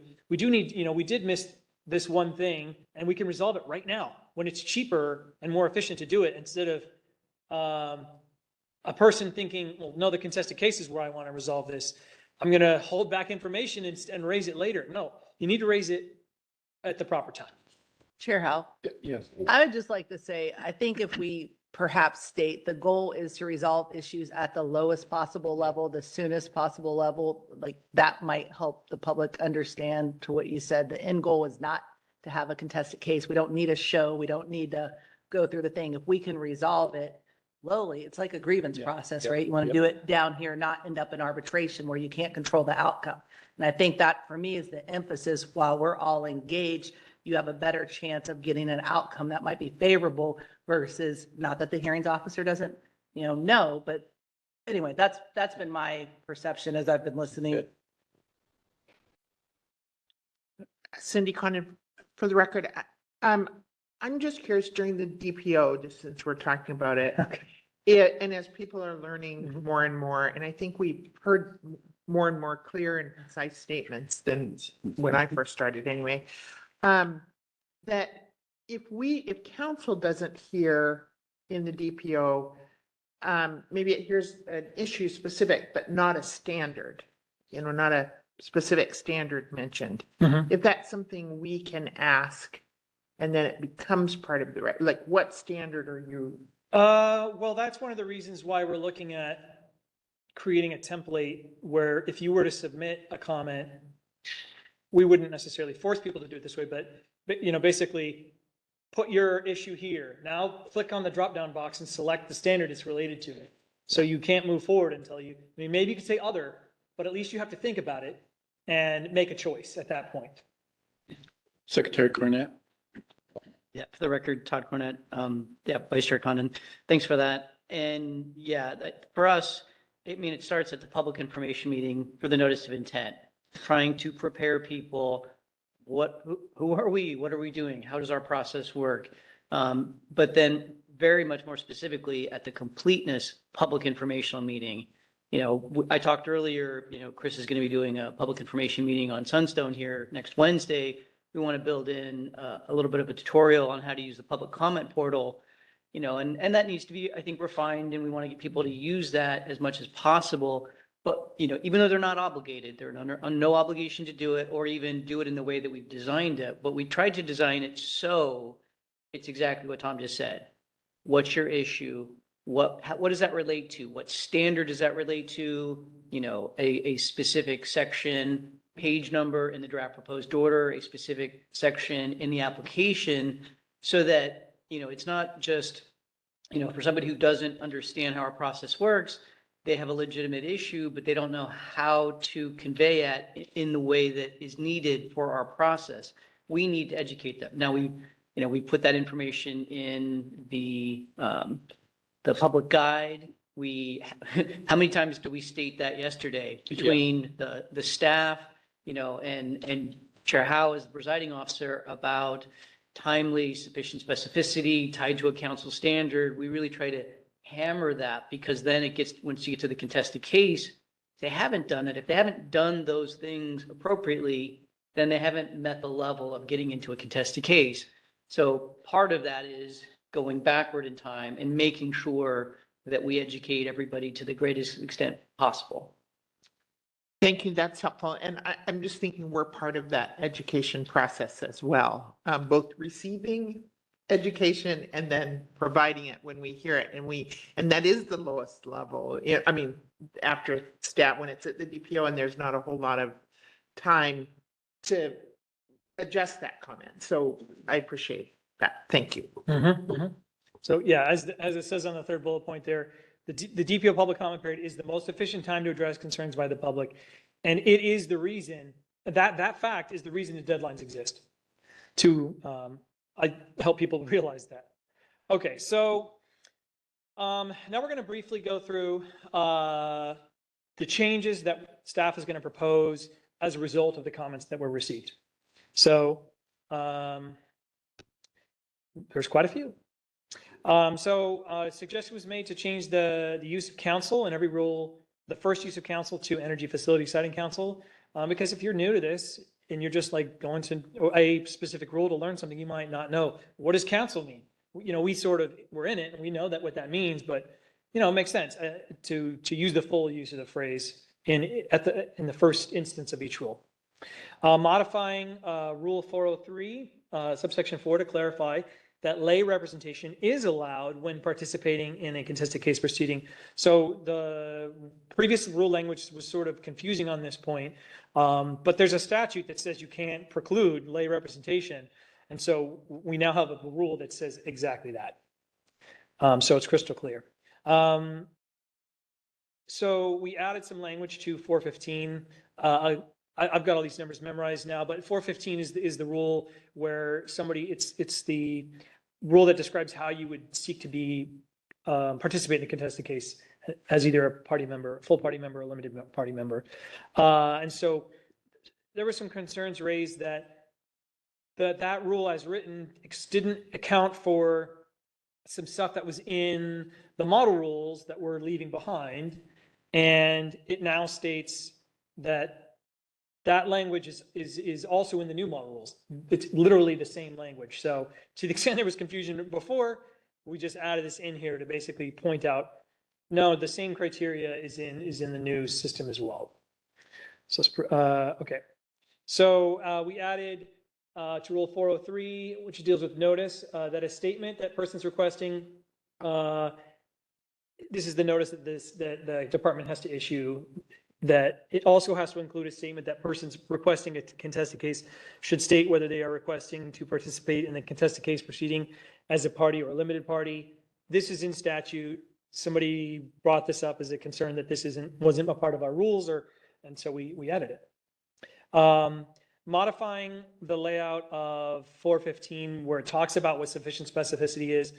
It was kind of buried in 3, which was kind of unwieldy a little bit. So that now that definition of sufficient specificity is its own subsection 4. And indeed, the 3 elements are now their own subsection. So you can really, it pops like, here's what the sufficient specificity is, and it's ABC, or what I have to submit. The issue, the standard, or fact of, or state or local law it's related to, and the facts that support it. And then we modified a whole bunch of rules. So there were some concerns raised that we used in those rules. We use the term standing, which is sort of a legal concept that deals with your ability to participate in a matter. They sort of argued that the hearing officer does not sort of grant standing. That's outside of their wheelhouse, so to speak.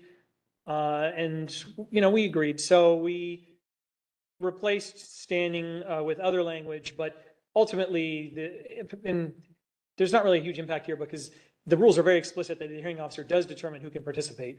Whether you want to consider that standing or not is sort of irrelevant. But we did take that language out because we agree with the comment. Any questions about those? Okay. So, yes. Councilor. Thank you, Chair. Katie Imes. So just to clarify, with the party or limited party section. Oh, yes. First bullet point there. Yeah. So the hearing officer determines if they're party or limited party, correct? Correct. But you're asking the person submitting comments to clarify. It's a little confusing, but mainly because this is sort of required by the statute, or this is in it. I don't want to say it's a rule that doesn't mean anything, but the person should identify that they intend to participate with all issues, but then they need to submit the evidence that shows that they raised each of the issues that would be part of the contested case, which would be determined by the hearing officer. Is there any substantial outcome if they got it wrong? Meaning if they didn't know where they stand, would that have consequences at a That's a good public question. hearing? There aren't any consequences outlined in the rules as they're currently drafted. Yeah. Patrick, do you have any thoughts on this one? This is so currently we're proposing to add this language. A statement that person's requesting a contested case should state whether they are requesting to participate in a contested case proceeding as a party or a limited party. What if we were saying that people need to do that? What if they didn't? Now are they precluded? Or they didn't know There's some consequence. their status. This will be sorted out at the pre-hearing conference. So typically, people are going to say, I want to be a full party. I want to participate on everything. Yeah. Then the hearing officer will look at it and say, okay, I figured out that there's 10 issues in this case. You requested with sufficient specificity 5 of them. So you're a limited party. You're limited to the 5 issues that you raised. If in their request, somehow they fail to say, am I requesting full or limited party status? As Tom said, there's no consequence for that that's written out in the rules. Sometimes we try to do everything in rule, right? When we're overly prescriptive, that would be addressed at the pre-hearing conference. The hearing officer would figure out, okay, this person didn't state that, but the manner in which they're requesting qualifies them either to participate in all the issues or qualifies them to be a limited party participating on certain issues. Okay. Okay. I'm just wondering why we're asking them. Or is it just because we want the issues to be, we want them to submit, it's related to the issues that they're bringing forth. We're wanting them to think a little bit harder. Yeah. Well, and as Tom said, it's required under the EPA. I think it Yeah. is. When you're requesting, you need to identify. It has to be in the notice. So somebody identified that that wasn't one of the requirements, and so we added it. I don't know that I would have put it in there, but it is in this, it is in the EPA, so Sure. we're putting it in there. Thank you for a little more discussion on that. Yeah, no worries. Okay, so moving on, even more changes. So we modified 415 subsection 6B to indicate that parties and limited parties to a case should have their issue worded the way they wish it to be worded for the contested case proceedings. This is related to the issue you raised before. So now we're saying people need to be really specific. They need to split it out, but we will now, because we're requiring you to do it that way, if you choose, we will use the language you provided going forward. I would, so yeah, that was a concern raised by multiple people. They felt like things were being mischaracterized. And so we're saying, okay, you can characterize it however you want. And we will use it the way you want, for better or worse. Let me just clarify that. The hearing, if they raise it in a way that actually can make sense, we're going to use your wording. But if you still have worded it in a way that just does not allow people to really understand and present evidence and arguments about it, the hearing officer would still have discretion. But again, all these things are sorted out at the pre-hearing conference. So the hearing officer isn't going to just by fiat change it. The hearing officer will discuss that with the people at pre-hearing conference, and they might say, okay, we're going to either use your wording, this is how you wanted it worded, or I don't quite understand this. I think it's going to be difficult for people to present evidence and make arguments based on the way this is worded, and try to reach an agreement about that word. And what you're saying there is, in that second example, you didn't have sufficient specificity? No? You're not even getting into the contested case if you don't have sufficient specificity. Okay. Yeah. It's just the way you framed your issue. If it's Unclear. confusing as Yeah. to what we're even arguing about, then we need to frame it in a way that people actually understand. Okay. But Hopefully they'll have done, I mean, we provide people templates. Yeah. There is a template we've already provided that says, this is how we recommend you request, you petition a contest case. If they follow that template, then we're going to use the wording that they have suggested. Yeah. It's just if they deviate from that, and if it's phrased in such a way that it's just Can understand. not, you can't actually figure out what you're arguing about, it's still possible that it might still be rephrased, but with that person's input. Yeah. Okay. Counselor Byer? this is Counselor Byer. I just had a quick question and I can't remember. Pre-hearing conferences, are they mandatory or elected? I just can't remember. I mean, I can't imagine why a situation where you wouldn't hold one. Are they mandatory? Yeah, I think they are. Yeah.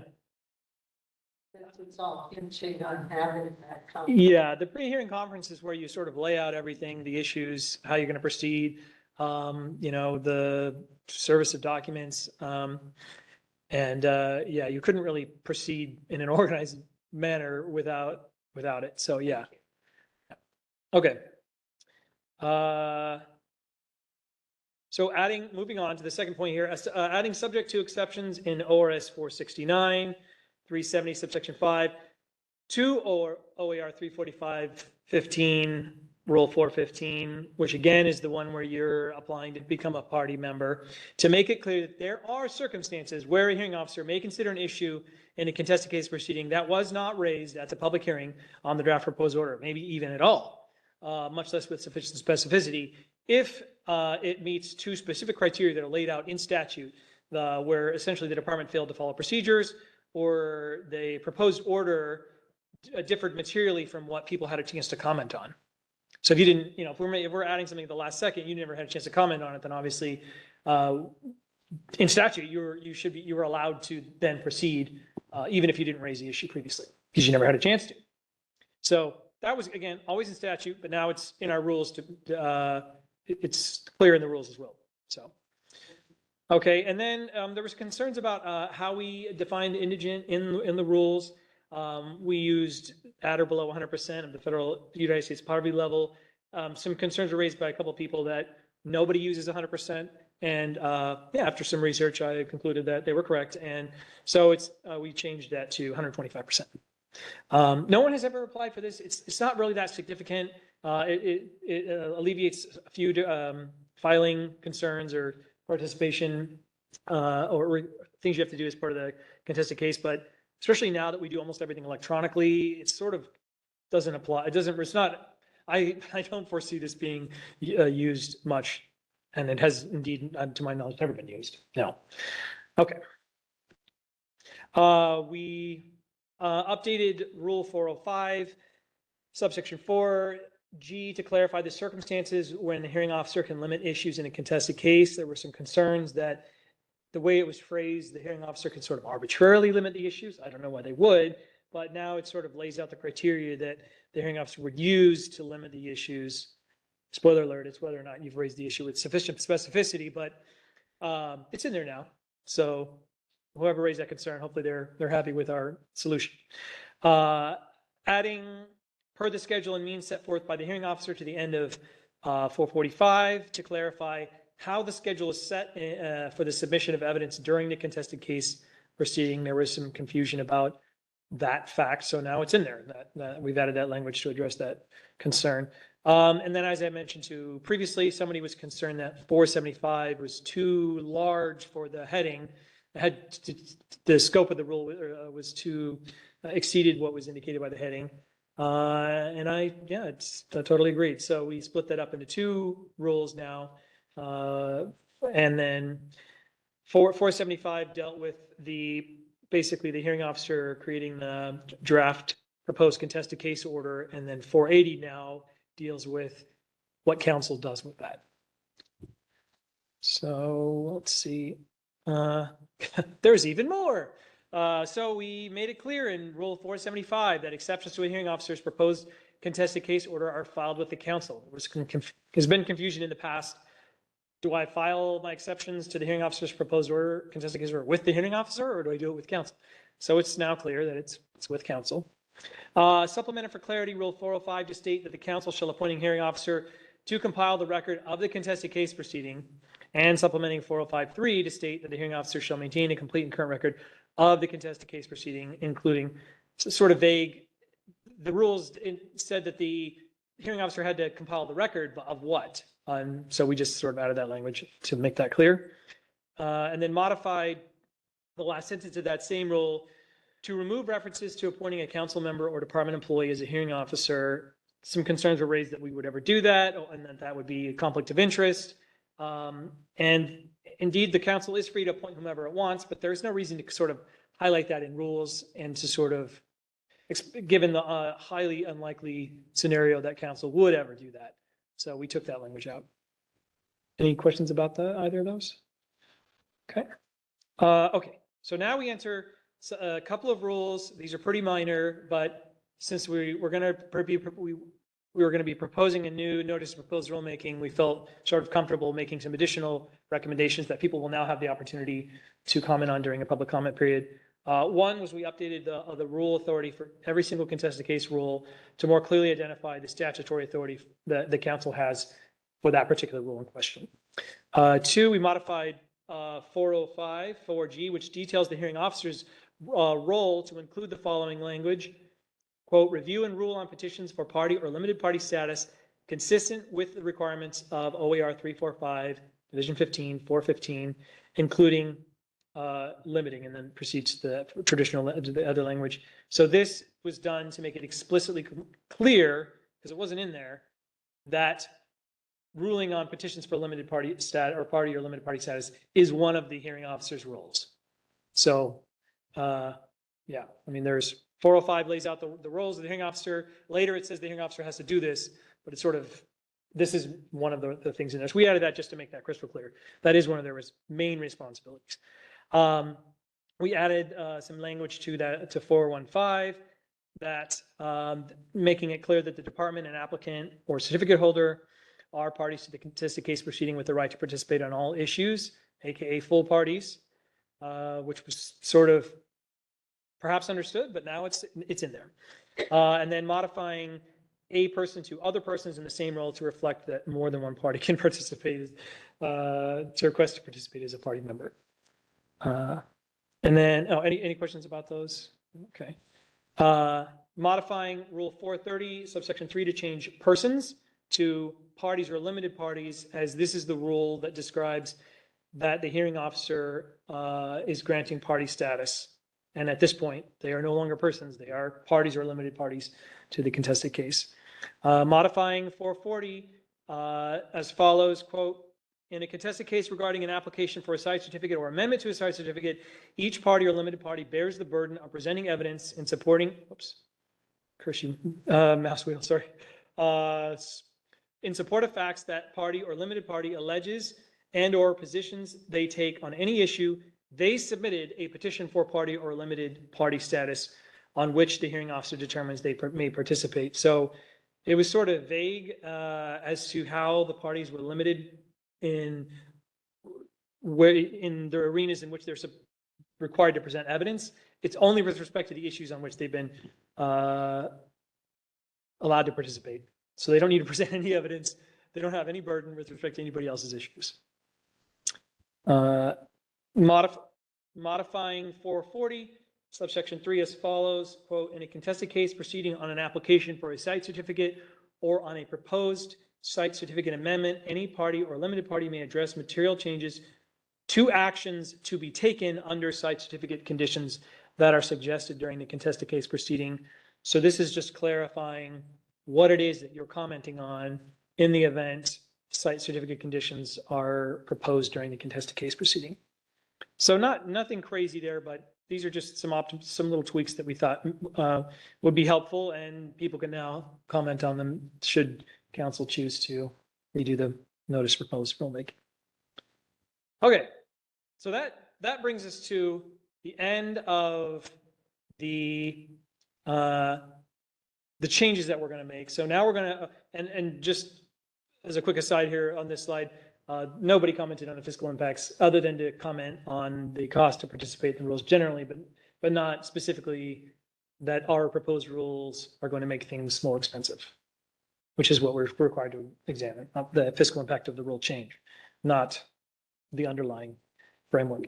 So now we're going to get into the things that we're going to propose that we do not adopt based on the comments that were submitted. And I propose that we take like a 2-minute break because I just gave you a whole lot of information to sort of maybe stand up, do some jumping jacks. Is that acceptable? Yeah. Okay. All right. 2 minutes. Go to the bathroom real fast. Okay. How much time? It's that mid-afternoon or the early afternoon lull. Yeah. We did that 2 minutes. Oh, but I mean, to get through all of these. Oh, yeah, I don't know. We'll ask him when he starts.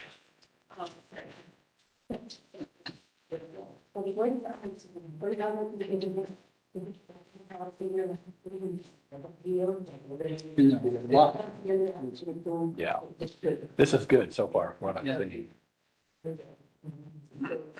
It's gonna go through each one. That's really good. Yeah. So, the other one. Maybe board and still.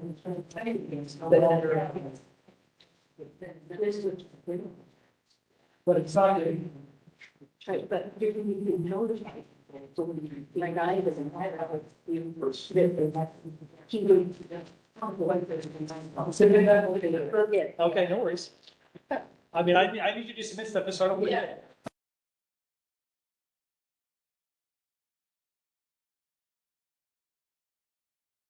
Okay. All right, we're going to proceed. So before we get into the sad news for people who submitted comments that we are going to recommend that we do not adopt, I did want to just take this moment to thank everybody who did submit comments. And I want everybody to know that, we spent a lot of time and going through and carefully considering all of the comments that were submitted, both individually and in, group sessions. We did not take these submissions lightly. So we fully appreciate the time and energy that went into them. And even in places where we maybe disagreed, I do think that it helps with the rulemaking process and that the outcome is better for it. So just wanted to kind of make sure that was stated. So before we get into this, I did want to just touch on a couple of themes here that sort of we noticed and maybe help the framework of our thinking in terms of turning these ideas down. But one was that the feedback we received came primarily from persons representing the public, and particularly those who were previously involved in the Boardman to Hemingway contested case, which you saw in the comments that you reviewed and in the persons who elected to participate at the public hearing. And that also, not everybody raised this, but I did see this in a few people, that essentially we're trying to make this this process more efficient, and that is sort of benefiting the developer at the expense of the public, and that was viewed sort of negatively. And I just kind of wanted to address both of those sort of things I noticed. With respect to the first one, we did learn a lot from the Boardman to Hemingway contested case process, and a lot of those lessons are in the proposed rules, but we were careful to not sort of overcorrect. Boardman to Hemingway, we've never had something like that before, and who knows when we'll have it again. So to make another Boardman to Hemingway-like contested case go perfectly smoothly might require sort of the level, and I would suggest that it would require the sort of resources and effort that are not appropriate given how infrequently that occurs. So everything is a balance, and we have a limited number, we have a limited budget, we have a limited number of people who work in this department, and we sort of have to optimize and balance our approach. So we did, hopefully we have improved things as a result of those lessons, but we didn't want to overcorrect just to make a future B2H contested case process go, buttery smooth. And we'll get to maybe one of a perfect example of that is sort of related to the docketing system that was proposed by some. We'll get into that in a second.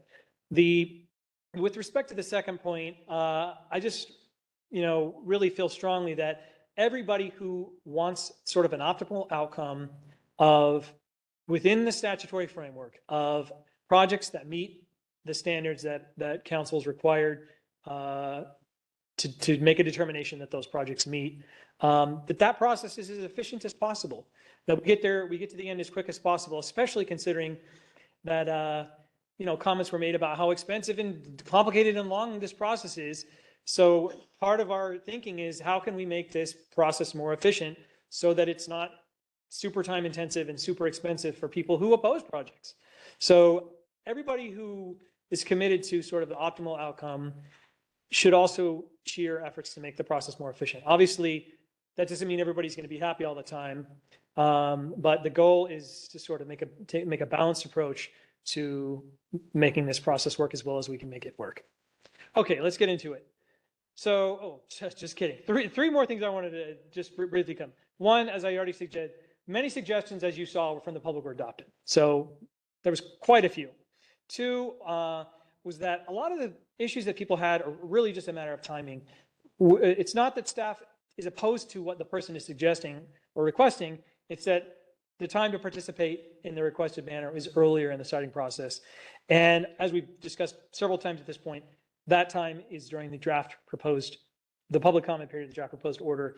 And as it states in statute, any issue that is the basis for contested case shall be raised not later than the close of the record at or following the final public hearing prior to issuance of the department's proposed order. That's something that we cannot change. That's something that if somebody is unhappy with that, they need to go to the legislature. It would be inappropriate for us to do that in this forum. Okay, so, and then also finally that the purpose of contested case is to generate a clear record of any properly raised disputes, which enables the Supreme Court to review and resolve appeals within the mandatory 6-month period stipulated in statute. It is not a collaborative learning opportunity for individuals or organizations who oppose a proposed facility to discover new issues raised by others in an effort to delay or prevent the council's granting of site certificates. Okay. So the first sort of maybe overarching concern was that this rulemaking was just beyond council's authority and that we're making a whole bunch of changes and we're not allowed to do those things. Rather than sort of get into the weeds on that comment, staff feels it's sufficient to really just state that the council has broad authority under the statute to create the rules needed to govern its contested case process. I mean, that's, I would say, undisputed. In 469, 470, it states that the FSEC has authority to adopt standards and rules to perform the functions vested by law in the council. One of those functions is to run a contested case. And in 469, 370, subsection 5, it states that following receipt of the proposed order from the department, the council shall conduct a contested case hearing on the application for a site certificate in accordance with the applicable provisions of ORS Chapter 183 and any procedures adopted by council. There's no limitations on that sentence. So there's a broad authority for council to run the contested case process how they deem appropriate. Okay. Oh, and any questions about that one? No? All right. There were some concerns raised by a few persons that newly adopted rules do not have a requirement for ex parte communications, that the old model rules maybe did and that the new ones don't. And they proposed various solutions, but they seemingly did not, for whatever reason, notice or agree that 345(1) Rule 5, subsection 2, specifically requires that all communications between the department and the council be reported to participants in the contested case, even though such communications are not considered ex parte under the model rules. This is a perfect example of where we made it clear that the council's rules are superseding the model rules. So this was our previous practice, and it will continue to be the practice as stated explicitly in the rules. Any questions about that? Okay. And there was confusion as to why we adopted the model rules, which we've discussed pretty thoroughly. Does anybody have any questions at this point? If not, I'm going to move on. But okay. Oh, and then just for the record, it states in the APA itself that an agency that is not required to use an administrative law just like FSEC can adopt either set of model rules. So, I mean, it's just right there. Okay. So there were some concerns that, or an argument made that the department is required by our own adoption of 505 here that we issue a short and plain statement of the matters asserted or charged and a reference to the particular section of the statute and rules involved. And they said, if that's all we have to do in our notice or the department's notice, then that's all they have to do to participate in a contested case. And they wanted to, basically modify the sufficient specificity to match. But staff's response is that those two concepts really aren't incongruent, although they do refer to two different things. And the purposes are different for the department's notice and the person's application to participate in the contested case. But that there's nothing about the statement, short and plain statement, that precludes somebody from meeting the definition of sufficient specificity as we previously outlined. Anybody have any questions about that one? No? Okay. Okay, this was perhaps the most, this and the interlocutory appeal were the most commented on. Commenters with the idea of limited party status and not being able to participate on all the issues once you're granted with respect to one issue. So commenters made appeals to fairness, due process, equity, and the practical difficulties of the deciding process generally when opposing any limitations on participation as a full party member. Basically, it's really hard to get in on one. And so if you get in on that one and you really care about opposing this project or that this project is done properly, then you should be allowed to just participate with everything. In their mind, that just made rational sense. And so they proposed just that. Multiple people proposed that. And staff's response is that basically it's set in statute that the scope of a contested case is set at the DPO. It's when things are as we've discussed multiple times now, I don't want to dwell on it, but it's the efficient time to resolve these issues. And frankly, the person who's the applicant who's spent, however many large sums of money and potentially multiple years worth of work deserves to have some sort of certainty as to the scope of a possible contested case once the end of the DPO passes. They should be able to say, okay, we can review the comments that are on the record, and we can make some sort of sense of who's going to participate and on what issues. So to allow people to arbitrarily scope out once a contested case begins would sort of be a violation of that. Okay, any questions about that? Okay. So there were concerns that removal of the original model rule and which lays out the criteria for considering party status and was used by the Supreme Court in the appeal of Stop B2H v. Department of Energy, that we're dropping it. And so they pointed to some various implications, but without really getting into the weeds, we're adopting 535.8, which is the exact same language. So we'll just be continuing that same sort of framework going forward. So there's really no need to dwell on this one too much. Any questions about this one? Okay. Several commenters expressed their disagreement with restriction on who can propose new site conditions, specifically new language in 415.8, which states that parties can only suggest new site conditions to the extent they're related to the properly raised issue or issues that enabled their participation. Stop discussed how all participants in the contested case have gained new insights and should be afforded the opportunity to recommend conditions, and that we should remove any such restrictions. But staff just wanted to note that ORC 45.3, which is an enshrinement of statute, does allow parties to a contested case to comment on any material changes to a site certificate condition, but that being allowed to propose new site conditions is improper. It's basically just an improper extension of the public comment period. If you had concerns about some other issue, you should raise them in the appropriate time. Any questions about this one? Okay, moving along. Okay, so here we get to the interlocutory appeal, which we've already sort of spent some time on, but people were unhappy with our proposed solution, and they want to be able to be granted interlocutory appeal capabilities on any denied issue. So staff feels, again, that's inconsistent with statute, which states that judicial review of party status does not happen until after the agency issues its final order, which is after the contested case. So essentially our sort of reasonable solution is sort of a recognition of that statutory requirement. If you're unhappy with the council's determination that you got pulled out of the contested case, in statute, you now have to wait until the end anyway, so to appeal. So the fact that we're sort of making you wait with respect to a few, we're sort of recognizing that our belief is you're likely going to be turned down by council as well, at which point you would have had to wait anyway. So yeah, we've already discussed this issue, but any other questions on this before we move on? Okay.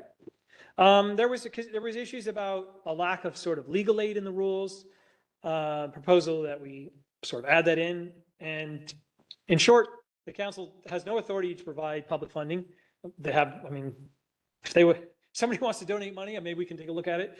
But the appropriate avenue for this concern is not this rulemaking, but is to contact your representative and ask them to do what they want. And if we were directed by the legislature to do that and we're given the money to do it, then we would. Any questions about this one? Nope. Okay, there was concern that council's given insufficient time to review comments during the public comment period on the draft proposed order, and they wanted rules that would ensure that council would have more time to review public comments. Staff doesn't really feel like we need rules. It's council's authority, how much time they need. And if council feels like they need more time, which maybe you sort of have felt like that, then you can tell us you need more time. And we don't need a rule that sort of delineates exactly, we always need 9 months or whatever. We need whatever we need, and council should just, as they've been doing lately, let staff know, hey, we want more time for this or that or whatever. So staff doesn't feel we need a rule change to address this issue. Chair Howell, this is Marcy. I just have to speak to this. I think, I can't speak for everyone, but what I do know for myself is if I don't get to details of anything else. I read public comments, and I believe most of us start that way and backwards. So I do not need somebody to tell me, because the more time you have, the longer you're going to wait anyway. We are looking at the public's comments, and that's why we spend the time that we do now. So just had to get that off my chest. Thank you. Okay, there was concerns that we didn't have a naming convention and that resulted in things being super confusing, and they wanted it to be laid out in rules.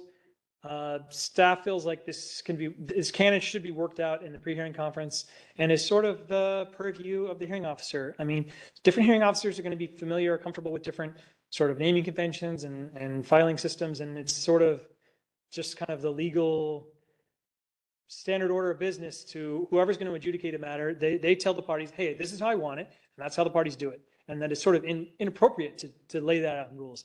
And staff could, discuss maybe we can put a suggested format on the council's website, and that parties could then maybe recommend that to the hearing officer, but that it's still the hearing officer's sort of, it's their right to sort of say how they want to get the information. Any questions on that one? All right, moving on. So as I alluded to before, there were requests for a docket system, which was, sort of an issue. A lack of a docket system definitely led to some confusion during the contested case B2H, but we don't have the authority or the mandate to force OAH to establish a docketing system.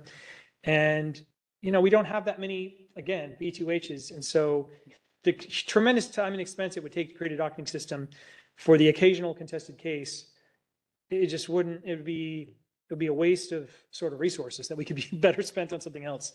And unfortunately, that means that when we get another B2H, if and when that happens, maybe we can take lessons learned and figure out ways to do a better job, but it doesn't necessarily mean that we should throw the resources that were requested to resolve this issue in the way they wanted. And also some parallels were made to the PUC process, but they have a docketing system. Why don't we? Well, they have a docketing system because the legislature gave them the money to have a docketing system. And so if you really wanted us to set this up, I would ask anybody who's listening to call your representative and say you wanted to give FSEC more money. So you're welcome to do that. Any questions about this? Nope. Okay. So there was concerns that FSEC doesn't issue an order when it denies a request for a contested case. And they wanted a rule mandating the creation of orders for the denial of a request to participate. And staff's response is that the issuing of orders in the event of a denial is already taking place, and staff sees no reason to recommend the council modifies the rules on this point. Any concerns about this one? Councilmember Condon? Vice Chair Condon. Cindy Condon, what was the confusion there? I mean, Well, I think so my understanding of the main issue is if you're trying to appeal something, you want to appeal something. So they want to enrule that we have to produce something that they can appeal.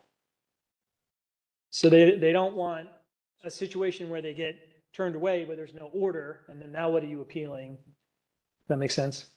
yes, but if I understand this, there is, so do they receive nothing? I mean, obviously there's a record from this meeting for a denial of a contested case on the record. So is there some thought? So this is not, so you, wait, Patrick, do you understand what she's asking? I may not understand fully what. The issue in order, there will be an issue, for example, coming out of today's, your meeting today, there will be an issue denying the request for a contested case and approving the site certificate amendment. So there, I don't know who made this comment. I can't recall it, but it seems like they just are misunderstanding that we do in fact issue these orders. Okay, thank you. That's what I thought was happening. So thanks. Yep. Any questions? All right. So there was some concerns that special advisory groups are not required, or that they are required in the rules to repeat comments made during the draft proposed order when requesting a contested case, and they felt like they should be allowed to skip the process that everyone else has to follow. Staff's response is that there's a reason these requirements exist. They don't exist just for the sake of having requirements. It's so we know what people want, how they want to participate, they may have raised 10 issues, but only want to proceed with 4 of them. So there's a reason why we require people to, if you want to participate in the contested case, to then identify in what manner. Any questions on this one? Okay. All right, that brings us to the end. We did it. Cool. So now we are at the council deliberation, if you have any thoughts or concerns. And then the recommended option here is to approve reissuing the notice of proposed rulemaking. And I just wanted to be clear that the proposed rules are the attachment 1 with the additional suggestions made today, which were not, which were made since that attachment was created. So we can upload it for a new attachment 1 to the council's website, but just so the record is clear, if you do choose option 1, it would be the proposed rule, or I guess maybe option 2, the proposed rules with the recent changes that I brought up in the presentation today. Counselor Byer. Just a quick question. Issue a new notice of proposed rulemaking. When would that comment period end? Or what are you suggesting? My current suggestion is July 22nd at 5 p.m. Okay, thank you. Any follow-up discussion? Yeah, Secretary Cornett. So for the record, Todd Cornett, Tom, can you talk about why July 22nd? Yeah. Sure. In terms of just sort of reminding the council, sort of the comment timeframes, the legislature. Yeah, I'm hopeful that given the changes that, what's in here, people won't need that much time. But essentially, when you issue a new NOPR, whether it's a new, whether it's the first or the second one, we are required to give the legislature 49 days. So there is no world in which we get these rules finalized before August at this point, because 49 days would push us past the July council meeting. And if I were to then go back there and hit submit on a new notice of proposed rulemaking, it's now 1 o'clock. There's a good chance that won't go out until Monday, at which point it wouldn't actually go out Monday. It would go out the following June 1st or July 1st. I can send the notice to the legislature today, but people need at least 21 days after the notice goes out. So given the 49 days for the legislature and the likelihood that this isn't going to go out until July 22nd. So this is a good reminder, when we talk about our own notices and the timing, which I think is always good and appropriate, are we giving people enough time? We govern our own kind of timelines. Well, we have minimum standards, but this is one where we do have no control or very limited control. It's run through the Secretary of State's office. And so they have specific requirements. And so when we do this, we have to meet those requirements. Thank you. Okay, any further discussion? Someone want to make a motion? Vice Chair Condon?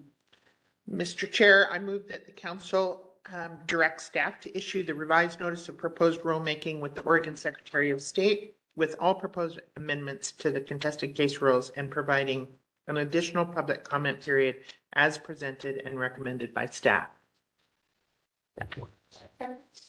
We've got a motion, second by Counselor Byer. So, Mr. Chairman, yes, Counselor Devlin. did you need any clarification in this? Because you talked about the rules that have gone through. She said the proposed, all rules as amended. So I liked your language. Okay. I like your language. Okay, you've got a motion in a second. So Secretary Cornett, could you call the roll? Cindy Condon, Yes. Katie Imes, Yes. Marcy Grail, Yes. Ann Byer, Yeah. Richard Devlin, Aye. Kent Howe. Yes. Motion carries, Mr. Chair. Nice job, Tom. Yeah, good job. That was a lot. Any other words for the good of the order? Hearing none.